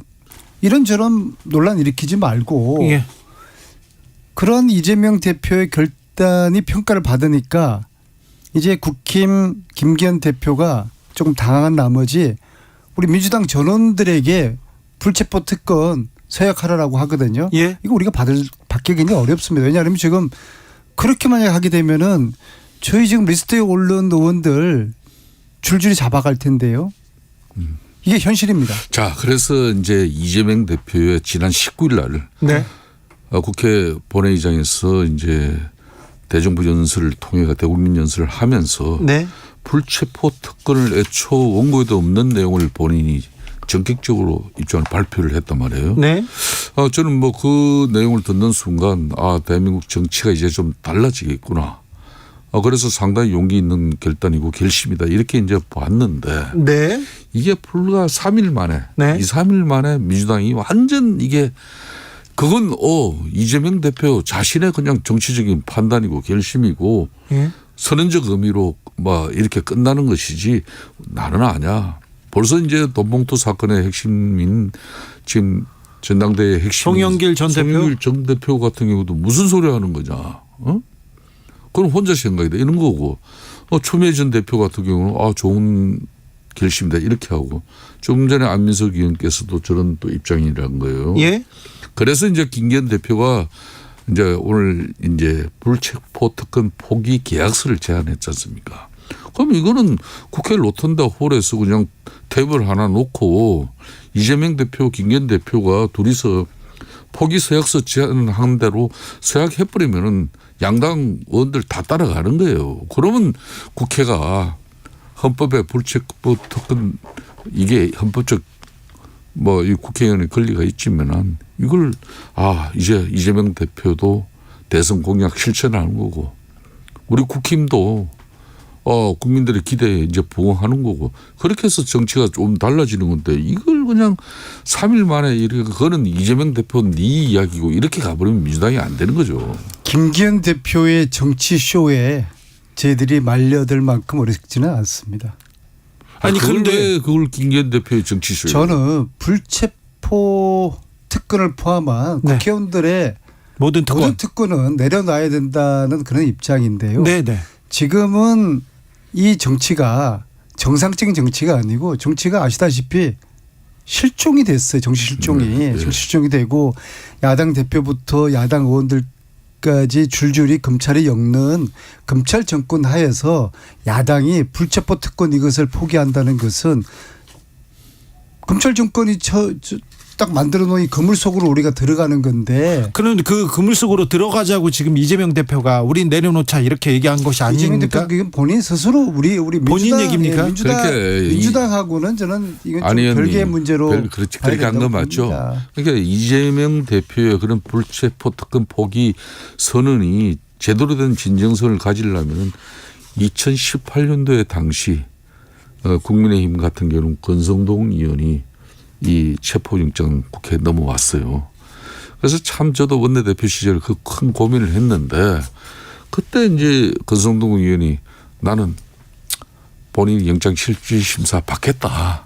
그러니까 의원들에게 굳이 이 어려운 내 문제를 가지고 이렇게 본회의장에 올리지 마라. 그래가지고 그걸 포기해버렸어요. 근데 본인이 그렇게 가서 이제 영장실질심사에서 기각되고 그래서 불구속 상태에서 재판을 받게 된 건데 이재명 대표의 이 진정성도 지난번 대장동 이게 체포동의안 넘어왔을 때 딱 그렇게 권성동 의원처럼 치고 나가버렸으면은 이재명 대표 정말 민주당에서 괜찮은 지도자 되는 거죠. 그런데 지금은 이런 거예요. 지금은 이재명 대표 입장에서 이 포기 선언을 한 것은 이제 앞으로 뭐 백현동이나 대북 송금 이 수사 의혹 김성태 쌍방울 이 특혜 의혹 이런 게 또 넘어올 거 아니에요. 체포 동의안이. 그러면 이거는 대정동보다 중하지 않는 내용을 가지고 자기가 이제 뭐 체포 동의안 포기하고 영장 실질심사 받더라도 법원에서 영장 발부 못 한다는 거예요. 그 판단을 계산을 이미 하고 있는 거예요. 그 전제가 한 가지가 잘못된 것이요. 18년의 검찰하고 지금 23년의 검찰하고 같은 검찰인가.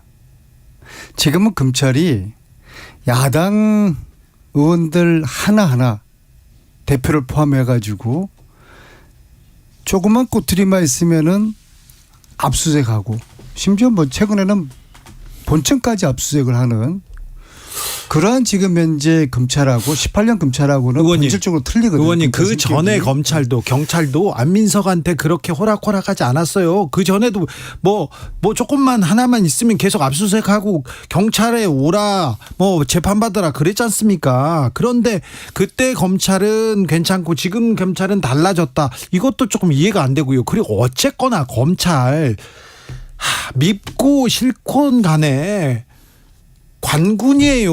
이 나라에 이게 공무원들인데 일단 민주당이 무조건 검찰 이렇게 정치적이다 이렇게 얘기하는 게 참 2대1 토론이 참 이래서 힘든 거예요. 그렇게 얘기하시지 마시고요. 이 주진우 기자의 이 내용을 잘 들어보세요. 강군이라는 표현은 어떻게 규정하느냐. 윤석열의 쉽게 제가 말씀드리는 이 정권은 부활하는 이야기예요. 검찰 정권이라는 겁니다. 그래서 검찰을 지금 주 기자가 강군이라고 이 검찰 정권 하에서 야당 의원들이 탄압받고 있지 않아요. 그런 상황에서 우리가 불체포 특권을 쉽게 포기를 할 수는 없는 거 아니겠습니까? 그런 정서를 18년하고 비교하고 하는 뻔히 알면서도 왜 이재명 대표께서는 그것도 대정부 연설을 본인 하면서 그런 이게 어찌 보면 그 진정성 없는 불체급 일시적인 정치적인 선언에 그 의미를 담은 그걸 왜 하냐 말이에요. 아니 이제 검찰이 이재명 대표 영장 청구를 빨리 하라 이겁니다. 하면은 이재명 대표가 제발로 가서 실질 심사를 받을 테니까는요. 이걸 왜 주저를 합니까? 이재명 대표가 포기하겠다면은 치면 되는 것이죠. 그러니까 아니 이재명 대표가 지금 민주당의 한 사람의 헌법기관 국회의원이 아니잖아요. 당대표입니다. 그것도 입법 권력 제1당의 쉽게 말하면 국회의원이에요. 당대표의 지위를 가지고 국회 본회의장에서 민주당을 대표한 연설을 한 건데 거기서 그분이 불체포 특권을 이야기한 것은 민주당 전체 동료 의원들의 함의를 모아서 본인의 입장이 나온 거라고 국민들이랑 우리 당은 받아들인 거고 그래서 박수치고 김기현 대표는 좋다. 국회 전체 의원들이 이 불체포 특권 포기 서약서를 제안한 거고 그걸 하자 그랬는데 왜 안 하는 거죠? 정치라는 게 상대방이 받지 못할 제안을 하는 것은 그것은 일종의 쇼에 불과한 겁니다. 예, 그리고 이제 그 제안을 김기현 대표가 하지 않았더라 그러면은 그 전날 이재명 대표가 제안한 그 프레임으로 가게 되는 거니까 검찰도 부담스럽고 뭐 여당도 좀 밀리는 그런 형국이 되겠죠. 그래서 우리가 받을 수 없는 다 함께 불체포 특권 포기하자. 그러한 제안을 하면서 일종의 저는 정치 쇼를 하는 거라고 봅니다. 이재명 대표가 정확하게 분석을 했어요. 국회 체포동의안이 넘어와가지고 가결시키더라도 법원 영장 77 심사에서 이걸 한마디로 기각시켜버리더라. 얼마 전에 하영재 의원이 정치자금법 위반으로 국회 체포동의안이 가결됐는데 법원에서 영장을 기각시켜버렸어요. 예. 그런 걸 보면 이제 이재명 대표도 자신감을 가진 거죠.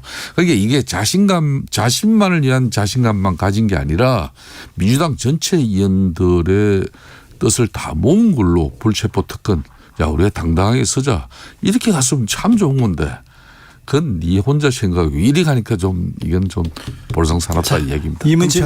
검찰이 영장 청구 해서 이재명 대표가 약속을 지키는지 안 지키는지 그걸 보면 되는 문제인데 이것을 국힘에 유리한 새로운 또 프레임을 가지고 저희들이 받지 못할 그런 제안을 던지는 게 이게 쇼라는 겁니다.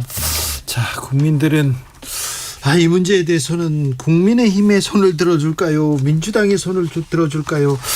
자, 이 문제 묻고 싶었습니다. 교육계 대부입니다. 안민석 의원님. 자, 수능 관련해서 지금 학생들하고 그리고 또 선생님들이 좀 불안하고 있습니다. 불안해합니다. 이건 불안해하지 마세요. 이해할 것이 아닙니다.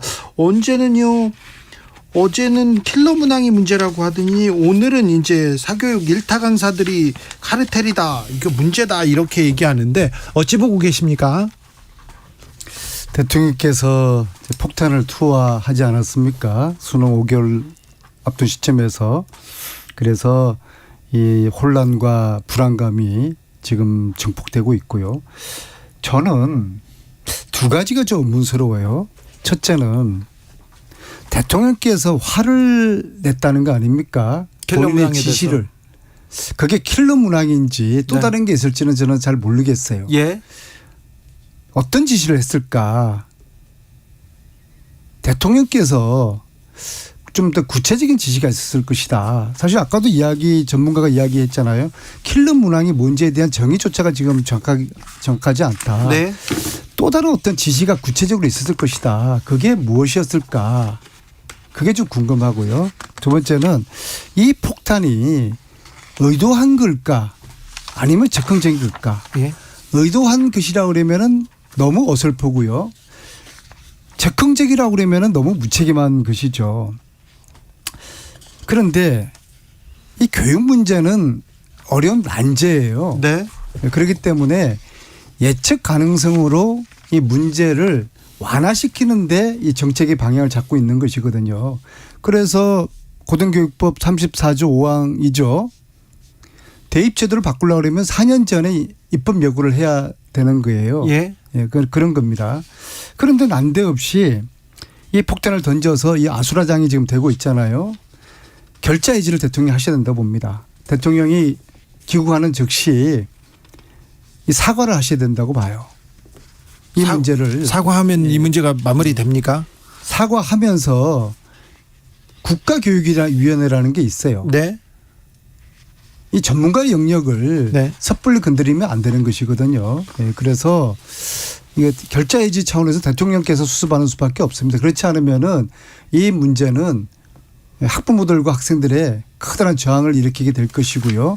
고등학생들의 지금 99%가 지금 대통령 욕하고 있다는 거 아니겠어요. 자, 그러니까 김성태 수습할 회장님. 방법이 없으니까 난데없이 일타 강사 잡고 예. 아니 뭐 지금 그다음에 무슨 킬러 문항 이걸 가지고 또 좀 화제를 돌리고 지금 그러고 있어요. 안민석 의원이 이제 국회에서 많은 상임위 활동 중에 거의 대부분을 교육 그리고 문화, 체육 이 분야에 뭐 사실상 의정 활동에 모든 걸 다 바친 분이에요.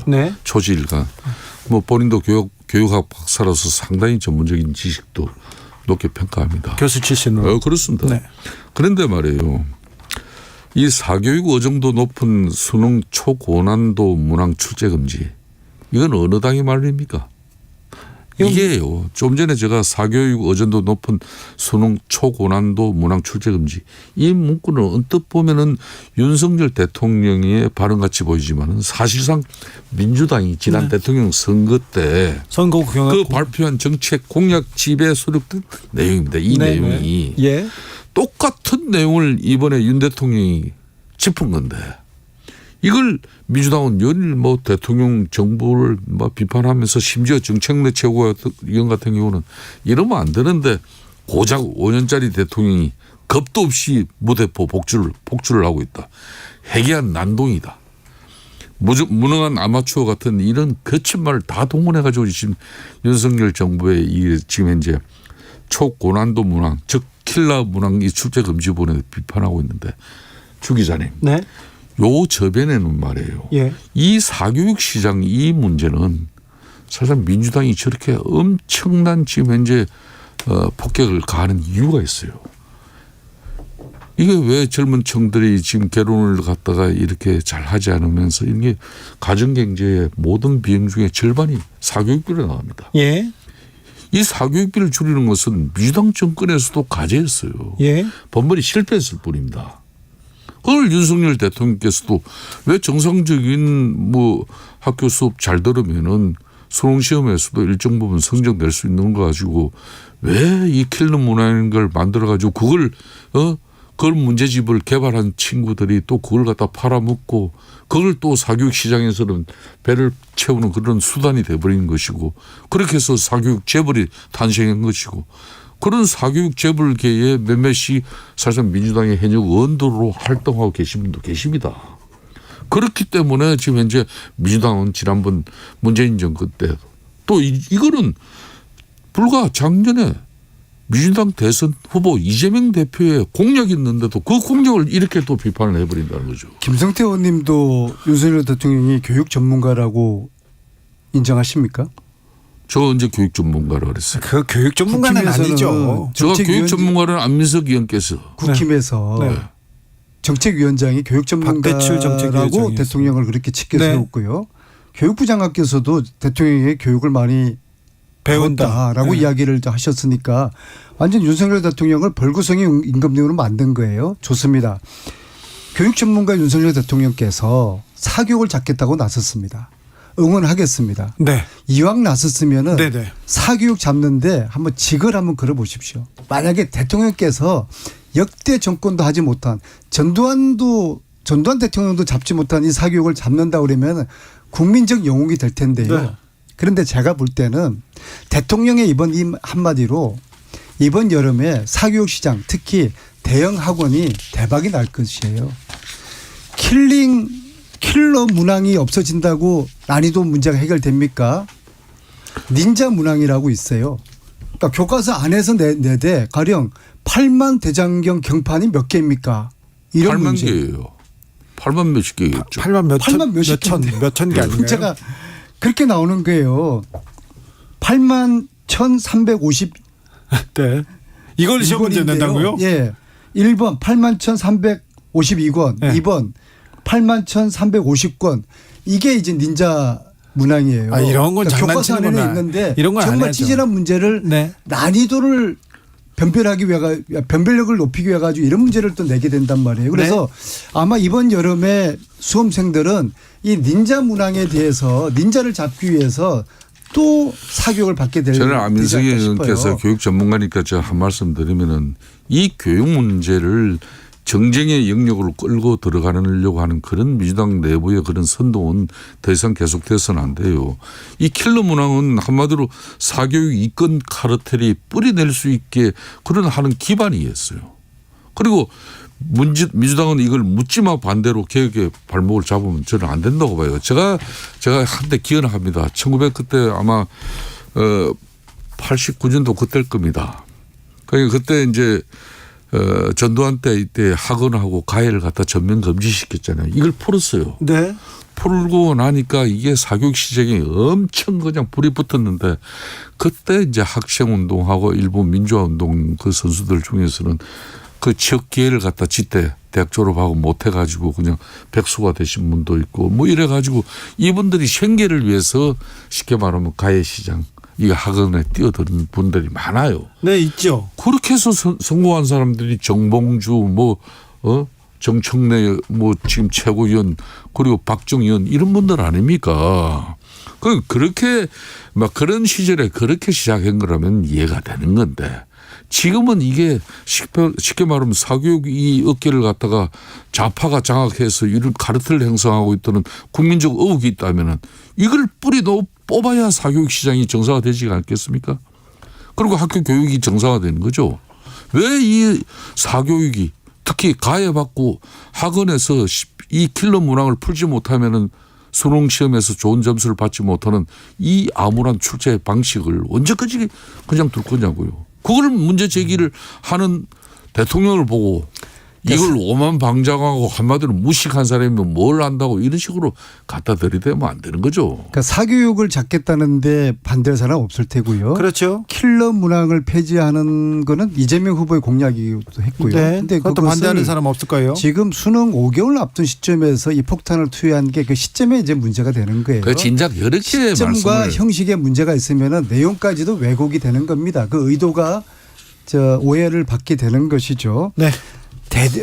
전통적으로 보면은 보수 정권이 권력을 잡으면은 항상 사교육을 잡겠다고 나섰어요. 그렇게 또 우당탕탕 하다가 사교육 잡은 적이 한 번도 없어요. 이게 이제 보수 정권의 이제 특징이고 이번에도 대통령의 말 한마디로 현장이 아수라장이 되니까는 엉뚱하게 이제 관심과 화살을 돌려서 일타 강사들 잡겠다. 아마도 일타 강사들 포함해가지고 대형 학원들 세무조사하고 검찰 또 수사할 것 같아요.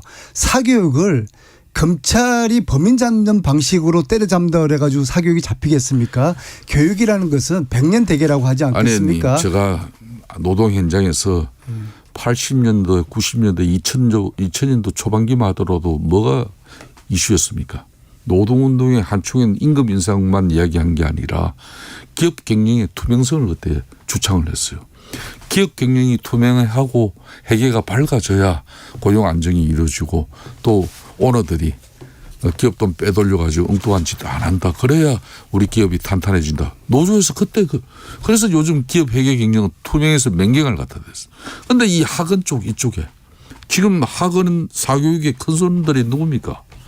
한마디로 정청래 최고위원하고 그때 동업자로 개업했던 분 양모 씨죠. 그때 그때 그분이 이 양모 씨 같은 경우 네. 고대 총학 집행 운영위원장 아니었습니까? 이 사람이 지금 하고 있는 게 비상교육이에요. 사교육계 시장의 가장 큰 선 중에 한 분입니다. 메가스터디도 누굽니까? 이 메가스터디 손준 그 회장 같은 경우도 내라 우리 노동운동도 하신 분이고 민주당에게 익숙하신 분들 아닙니까?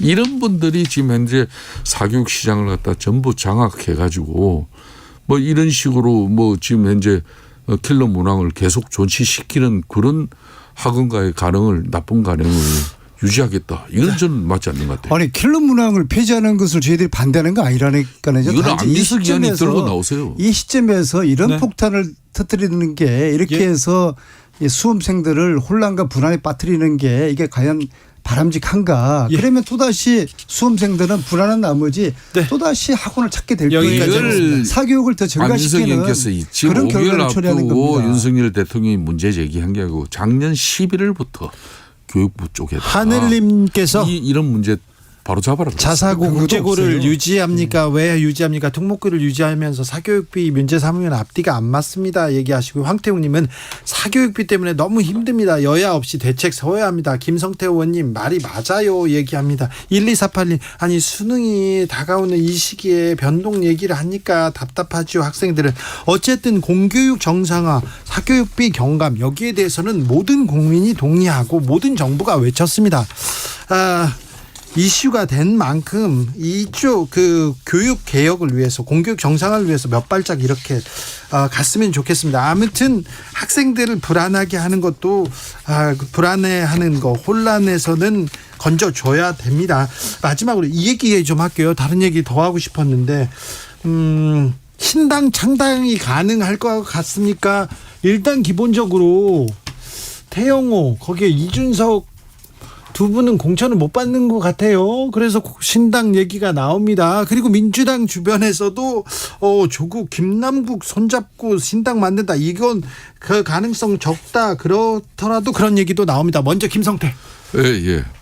지금 이제 뭐 이준석 전 대표나 태영호 태영호 최고위원께서 지역 공천을 못 받는다. 이렇게 섣부른 기사가 나갔다는 것은 저는 적절치 않다고 봐요. 예. 아직까지도 한 9개월 남았습니다만은 공천이 확정되기까지는 이제 불과 어떻게 보면 7개월밖에 남지 않았는데 이 안에 여러 가지 많은 변화가 있을 거예요. 결국은 선거라는 것은 민주당이든 국민의힘이든 자기 진영을 이렇게 안정시키고 단합시키면서 국민들에게 표를 받는 그런 정당이 결국은 이기는 거거든요. 중도층하고 그리고 무당층을 갖다가 어떻게 또 예행을 또 지형을 넓혀 나가느냐 이 문제인데 저는 이준석 대표나 태영호 최고위원이 공천을 못 받기 때문에 신당이 창당되어질 것이다. 이거는 저는 아직 맞지 않다고 봐요. 다만 이제 국민의힘 입장에서도 내년 4월 총선을 앞두고 그동안 보수 진영 내부에 일부 작은 차이와 갈등이 있었다면은 그거 해소하고 또 그걸 풀어낼 수 있는 그런 지혜로운 정당이 되어야 한다는 것은 저는 분명히 말하고 싶습니다. 민주당의 어떤 신당 이것은 이후에 혁신의 결과하고 무관치 않다고 생각합니다. 이 혁신이 성공하게 되면은 당이 국민들에게 감동을 주면서 결국에는 이제 총선 승리에 한 발짝 다가가게 될 것인데요. 과연 이 혁신위원회가 성공할 것이냐 여기에 대해 가지고 지금 현재 기대 반 우려 반이죠. 그렇죠. 저는 이 혁신위원회가 성공하기 위해 가지고는 몇 가지 이제 원칙이 좀 있다고 봅니다. 이제 첫째는 혁신위를 흔들지 말았으면 좋겠어요. 이미 지금 초반인데도 혁신위를 개파 프레임에 집어넣어서 특정 개파 하고 관련 있는 것으로 당내에서부터 그렇게 흔드는 것은 바람직하지 않다. 그리고 두 번째 기득권을 가지고 있는 현역들이 혁신위에 대해 가지고 이러끈저러끈 하는 것은 저는 바람직하지 않다고 봅니다. 오히려 혁신위에 정권을 주고 힘을 실어주는 그러한 현역들의 자세가 이제 필요하다고 보고요.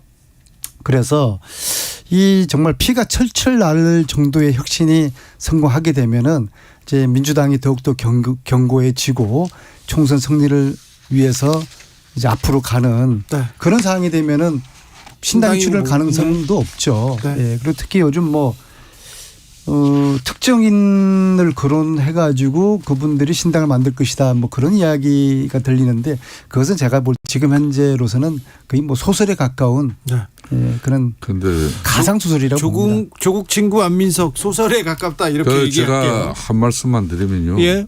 지금 민주당 핵심 지지층에서 분화는 이미 보입니다. 문재인 정부 시절에는 쉽게 말하면 문파 시대였고 지금 이재명 당대표 체제는 개딸의 시대예요. 이 적극적인 핵심 지지층에서 이분들 간에 지금 대립 갈등이 지금 본격화되고 있어요. 전면화되고 있습니다. 이제 며칠 후면 이낙연 전 대표도 귀국하죠. 네.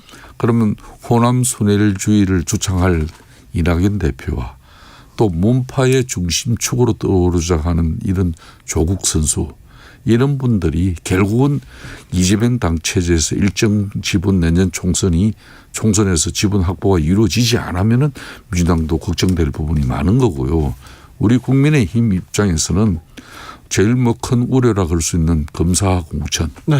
이 부분에 대해서는 우리 김기현 대표가 여러 차례 윤석열 대통령과 함께 논의를 해서 검사 공천 시중에 한간에 떠도는 말처럼 그렇게 많아지지 않을 것이다. 국민의힘은 검사 공천 없고 예. 민주당은 지금 그러면 이재명계, 이낙연계, 조국계, 세 분파가 이렇게 나눠져서 싸울 거다 이렇게 보시는 건가요? 저는 그렇습니다. 그게 또 김성태 의원님이 저렇게 지금 분석하시고 예견하시는 우리 민주당 관련된 말씀은 정말 저렇게 하시면 안 되거든요. 정말 희망사항이고 저게 이제 일종의 교란 작전을 쓰시는 거예요. 이런 공영방송에서 있을 가능성이 극히 낮은 우리 내부의 분열을 조장하는 저런 말씀에 대해 가지고는 저는 좀 동의하기도 어렵고요. 안민석 의원님, 제가 좋습니다. 6년 전에 좀 이 논쟁을 벌였었는데 그때 성주에 사드 배치 관련해 가지고 이 주한미군 고고도 미사일 방어 체계 아닙니까, 그죠? 네. 이번에 우크라이나 러시아 침공에서 가장 큰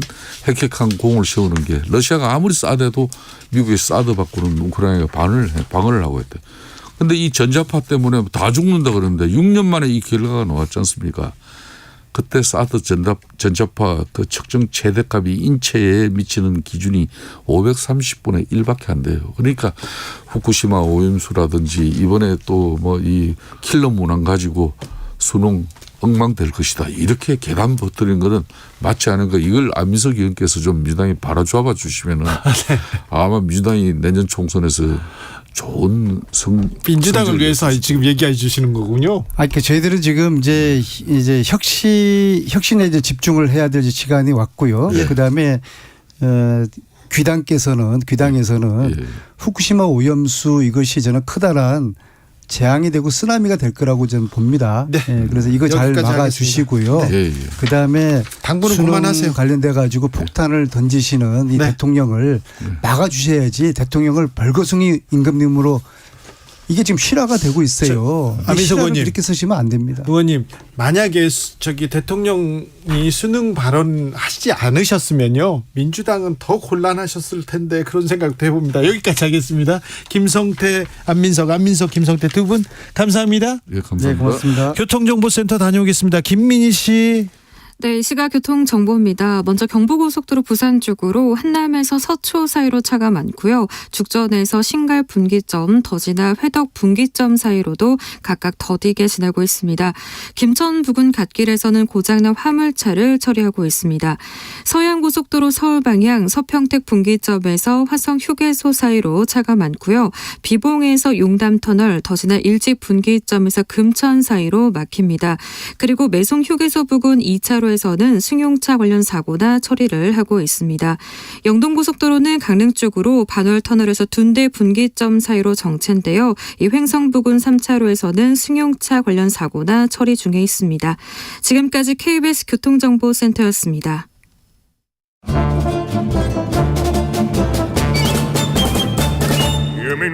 여기도 뉴스 저기도 뉴스 빡빡한 시사 뉴스 속에서 가슴이 답답할 때 뇌 휴식을 드리는 시간입니다. 오늘도 맛있는 책을 만나보겠습니다. 책의 맛. 김갑수 평론가 어서 오세요. 안녕하세요. 정선태 교수님 어서 오세요. 네, 안녕하세요. 어찌 지내십니까 요새? 어떻게 보내십니까? 저부터 얘기할까요? 네. 저희 요새 오디오북 듣는 재미에 푹 빠져 있습니다. 그래요? 예.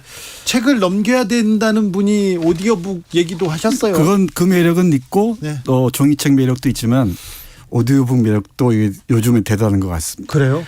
제가 어릴 때 우리 라디오 연속극 많이 들었죠. 있었죠. KBS에서 했어요. 라디오 연속극하고 크게 다르지가 않아요. 그래요?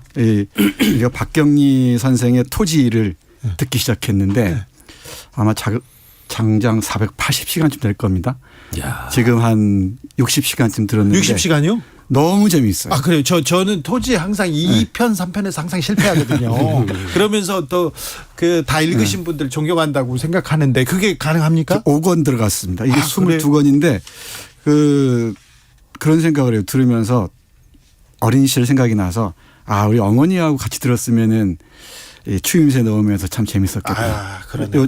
혹시 산책하시는 분들 계시면 오디오북 토지 한번 들어보십시오. 김갑수 평론가께서는 저 이제 언제나 똑같은 얘기밖에 없잖아요. 강아지 산책하고 뭐. 근데 음악 듣고 새로운 유혹을 받아서 매일 유혹이요? 왜냐면 그 드론 띄우기가 그렇게 재밌나 봐요. 근데 옛날에는 그게 이제 비용도 많이 들고 장비도 거창한데 이게 개발이 돼서 그냥 집 옥상 같은 데서 이 촬영을 해요, 드론이. 설명을 자세히 들었는데 그 밤에 제가 항상 한강가에 언제나 있어요. 한강가에 이제 서 있는데 밤에 좋죠. 드론 날리면 너무너무 재밌을 것 같아.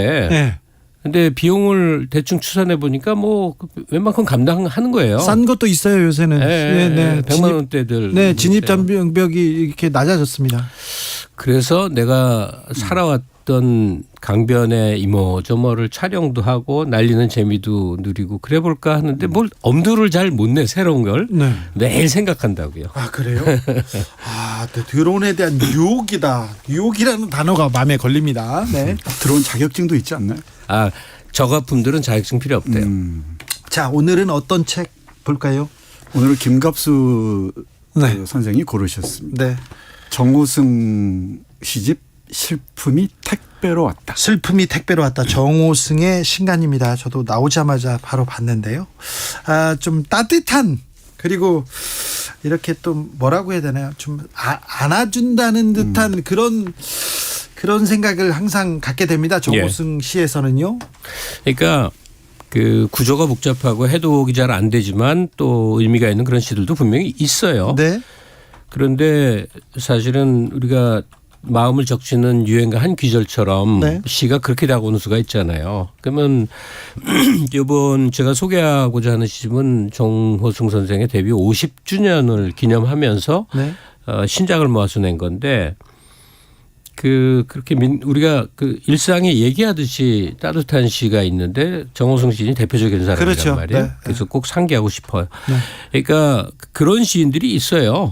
우리 옛날 시인으로 가면 김소월 씨가 뭐 어려운 해석이 필요한 게 아니듯 노래처럼 이렇게 얘기하잖아요. 뭐 미국의 랭스턴 휴즈 같은 게 이제 미국의 좀 저소득층들이 자기 얘기처럼 그렇게 암송을 한다 하듯이 정호승 시인의 그 작품들이 참 그런 면모가 있습니다. 저는 이번 시집 읽으면서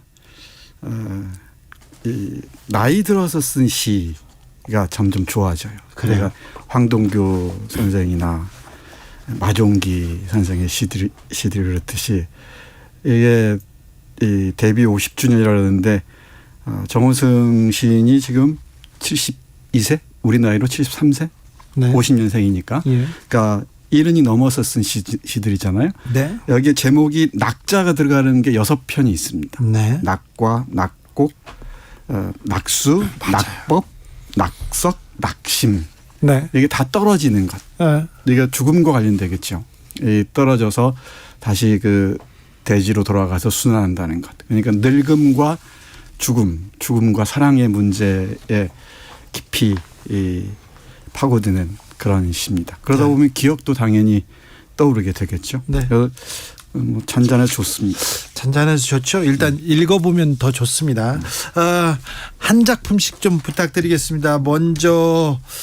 먼저 정선태 선생님. 아니 제가 좀 오늘 먼저 할게요. 그럴까요? 좋습니다.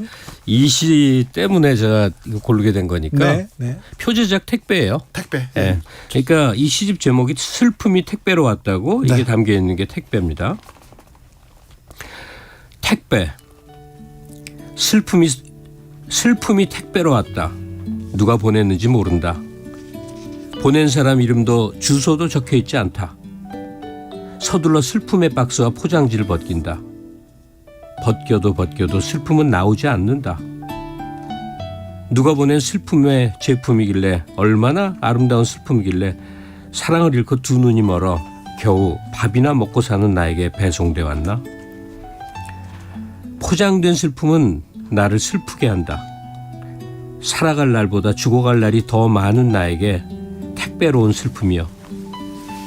슬픔의 포장지를 스스로 벗고 일생에 단 한 번이라도 나에게만은 슬픔의 진실된 얼굴을 보여다오. 마지막 한 방울 눈물이 남을 때까지 얼어붙은 슬픔을 택배로 보내고 누가 저 눈길 위에서 울고 있는지 그를 찾아 눈길을 걸어가야 한다. 박수 치고 싶다. 너무 슬프다. 읽고도 참 슬프네. 네, 읽으시면 됩니다. 계속 읽으면 됩니다. 늘 이렇게 우리 김갑수 선생하고 저하고 오가면서 시를 낭독할 때마다 저는 그 뭐랄까요? 이 깊은 열패감 같은 걸 지울 수가 없습니다. 왕년에 그 유명한 라디오 DJ의 유려한 낭송에 비하면은 저는 정말 아마추어입니다. 양해하시고 들어주십시오. 그리고 이 시집 읽다 보면은 시집이 110편이 수록되어 있는데요. 시가. 좋아하는 시는 다 다를 수 있습니다.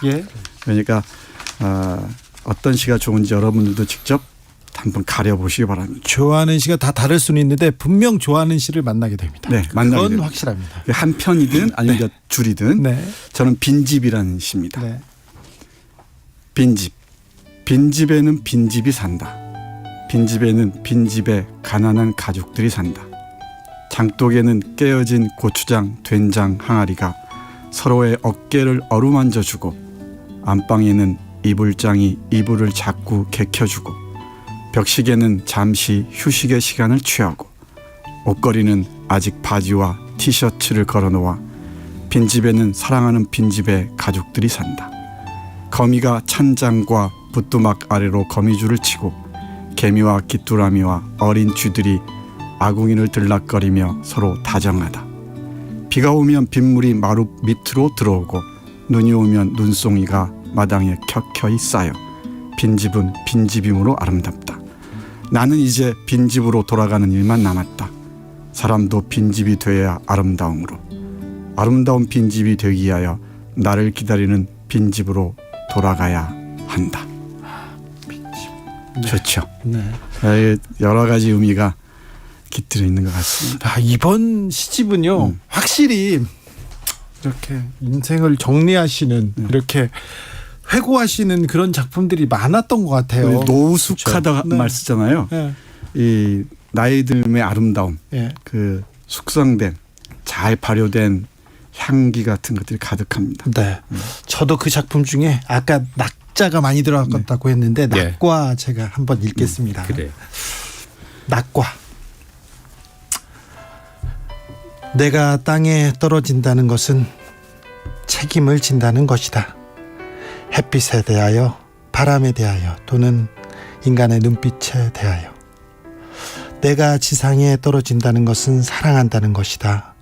내가 떨어지기를 기다리는 그 동안의 모든 기다림에 대하여, 견딜 수 없었던 폭풍의 폭력에 대하여. 내가 책임을 다한다는 것이다.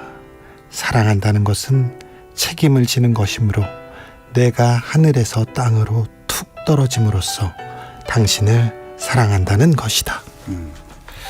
낙과였습니다. 왜 이렇게 낭송들을 잘하십니까? 무슨 또.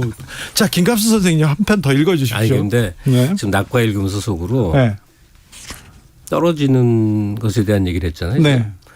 떨어지고 있거나 아예 떨어져 버렸는데 떨어졌다는 걸 깨닫지 못했던 거 아닌가 하고 스스로를 자꾸 생각해 보네요. 아, 그래요? 그리고 그 떨어졌다는 상태가 책임지는 것이고 사랑을 완성하는 것이고 등등의 그런 얘기. 다 뭐 결론이 그렇습니다. 모든 것이 당신을 사랑한다는 것이다. 이렇게 시적으로 이렇게 아름답게. 무심에 대하여. 무심하다 할 때 어디서 왔는지 모르면서도 나는 왔고 내가 누구인지 모르면서도 나는 있고 어느 때인지 모르면서도 나는 죽고 어디로 가는지 모르면서도 나는 간다. 사랑할 줄 모르면서도 사랑하기 위하여 강물을 따라갈 줄 모르면서도 강물을 따라간다. 산을 바라볼 줄 모르면서도 산을 바라본다. 모든 것을 버리면 모든 것을 얻는다지만 모든 것을 버리지도 얻지도 못한다. 산사의 나뭇가지에 앉은 새 한 마리.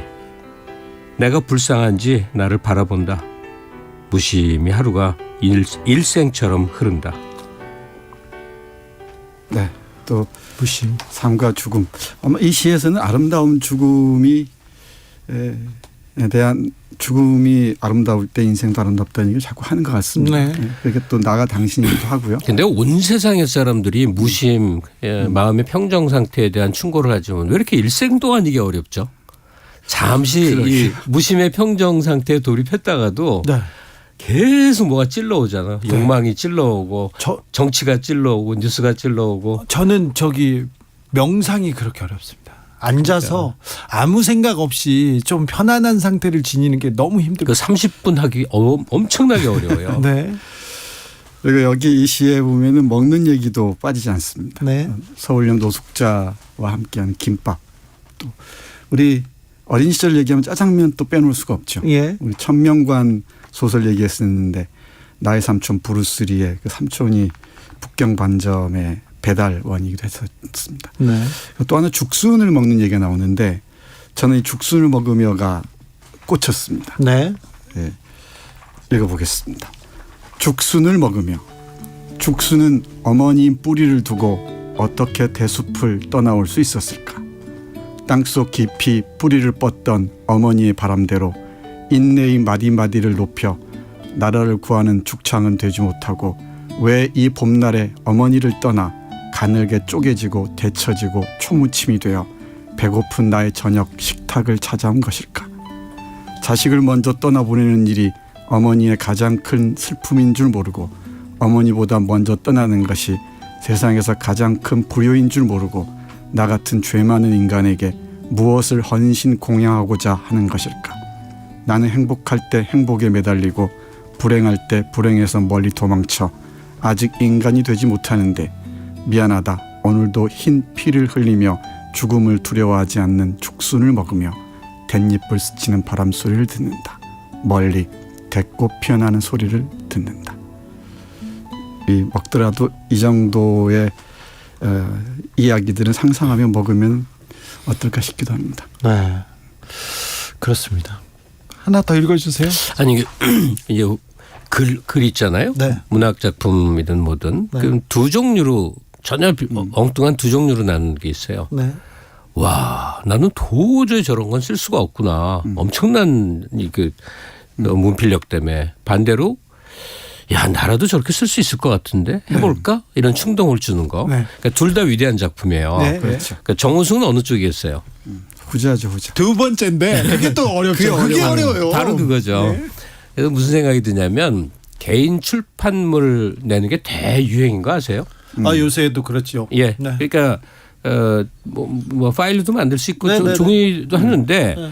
그 전문 작가가 아니야. 그냥 가게 뭐 이렇게 해오던 분도 있고 선생님 하던 분도 있고 이렇게 그냥 연히 자기 인생을 살아왔는데 뭔가 책을 내고 싶어요. 근데 경로가 굉장히 좀 단축되고 좋아졌는데 그 시라기보다 이제 줄글이라고 해도 되겠죠. 자기 마음을 조각조각 이렇게 담아놓은 것들을 모아서 한 권의 책을 한다면 그 제가 힌트를 드린다면 비슷한 모델을 일단 열심히 읽어보는 게 속도가 빨라집니다. 예. 이 카피하라는 뜻이 아니라 예.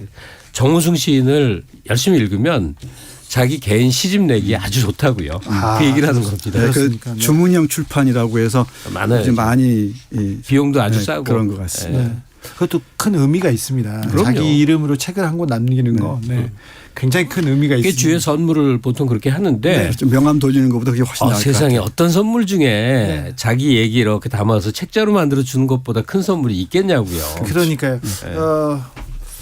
고민하고 나는 글을 쓰지 못해 이런 사람들도 이렇게 담담히 나의 얘기, 나의 인생을 이렇게 회고하고 적어보는 거 굉장히 의미 있는 것 같은데 어렵지 않습니다. 한번 좀 도전해 보셨습니다. 그리고 가장 감동적인 게 처음 한글 배우시는 할머니들이 쓴 시들이 네. 정말 놀랍습니다. 그리고 아이들의 시 항상 전문 시인들이 항상 그 아이들의 시를 본받고 싶어 하지 않습니까? 그런 걸 생각해 보면 어렸을 때부터 그리고 지금 쓰는 그 작은 글들 그 메모들 모아놓는 것도 굉장히 좋은 버릇일 텐데. 저 한 명 하나 더 있는데. 네. 아 끝내야 돼? 아니요. 그 댓글 쓰는 사람들. 네. 그 베베 꼬이고 또 꼬여서 네. 하늘이 막내 해도 댓글 욕하는 사람들이 있거든요. 네, 네. 근데 그걸 또 열심히 하는 분들이 많아. 네. 그러면 그 댓글 쓸 에너지로 그냥 욕을 계속 써서라도 책 잘 내라고. 아니 그렇게 풀라고. 네, 저는 거꾸로 그 댓글을 쓸 때 이런 시 한 구절씩 인용하면서 쓰면 좀 댓글 쓸 때 마음이 좀 진정되지 않을까 싶기도 해요. 알겠습니다. 시간이 다 됐어요. 시간이 다 됐어요. 안타깝네요. 저도 아직 한참 읽어야 남았는데 되는데. 네. 정우승의 슬픔이 택배로 왔다. 여러분께 강추합니다. 네. 슬픔이 택배로 왔는데요. 네. 기쁨이 집으로 올 겁니다. 여러분한테 갈 겁니다. 김갑수 선생님, 정선태 선생님 감사합니다. 네, 고맙습니다. 저는 내일 돌아올게요.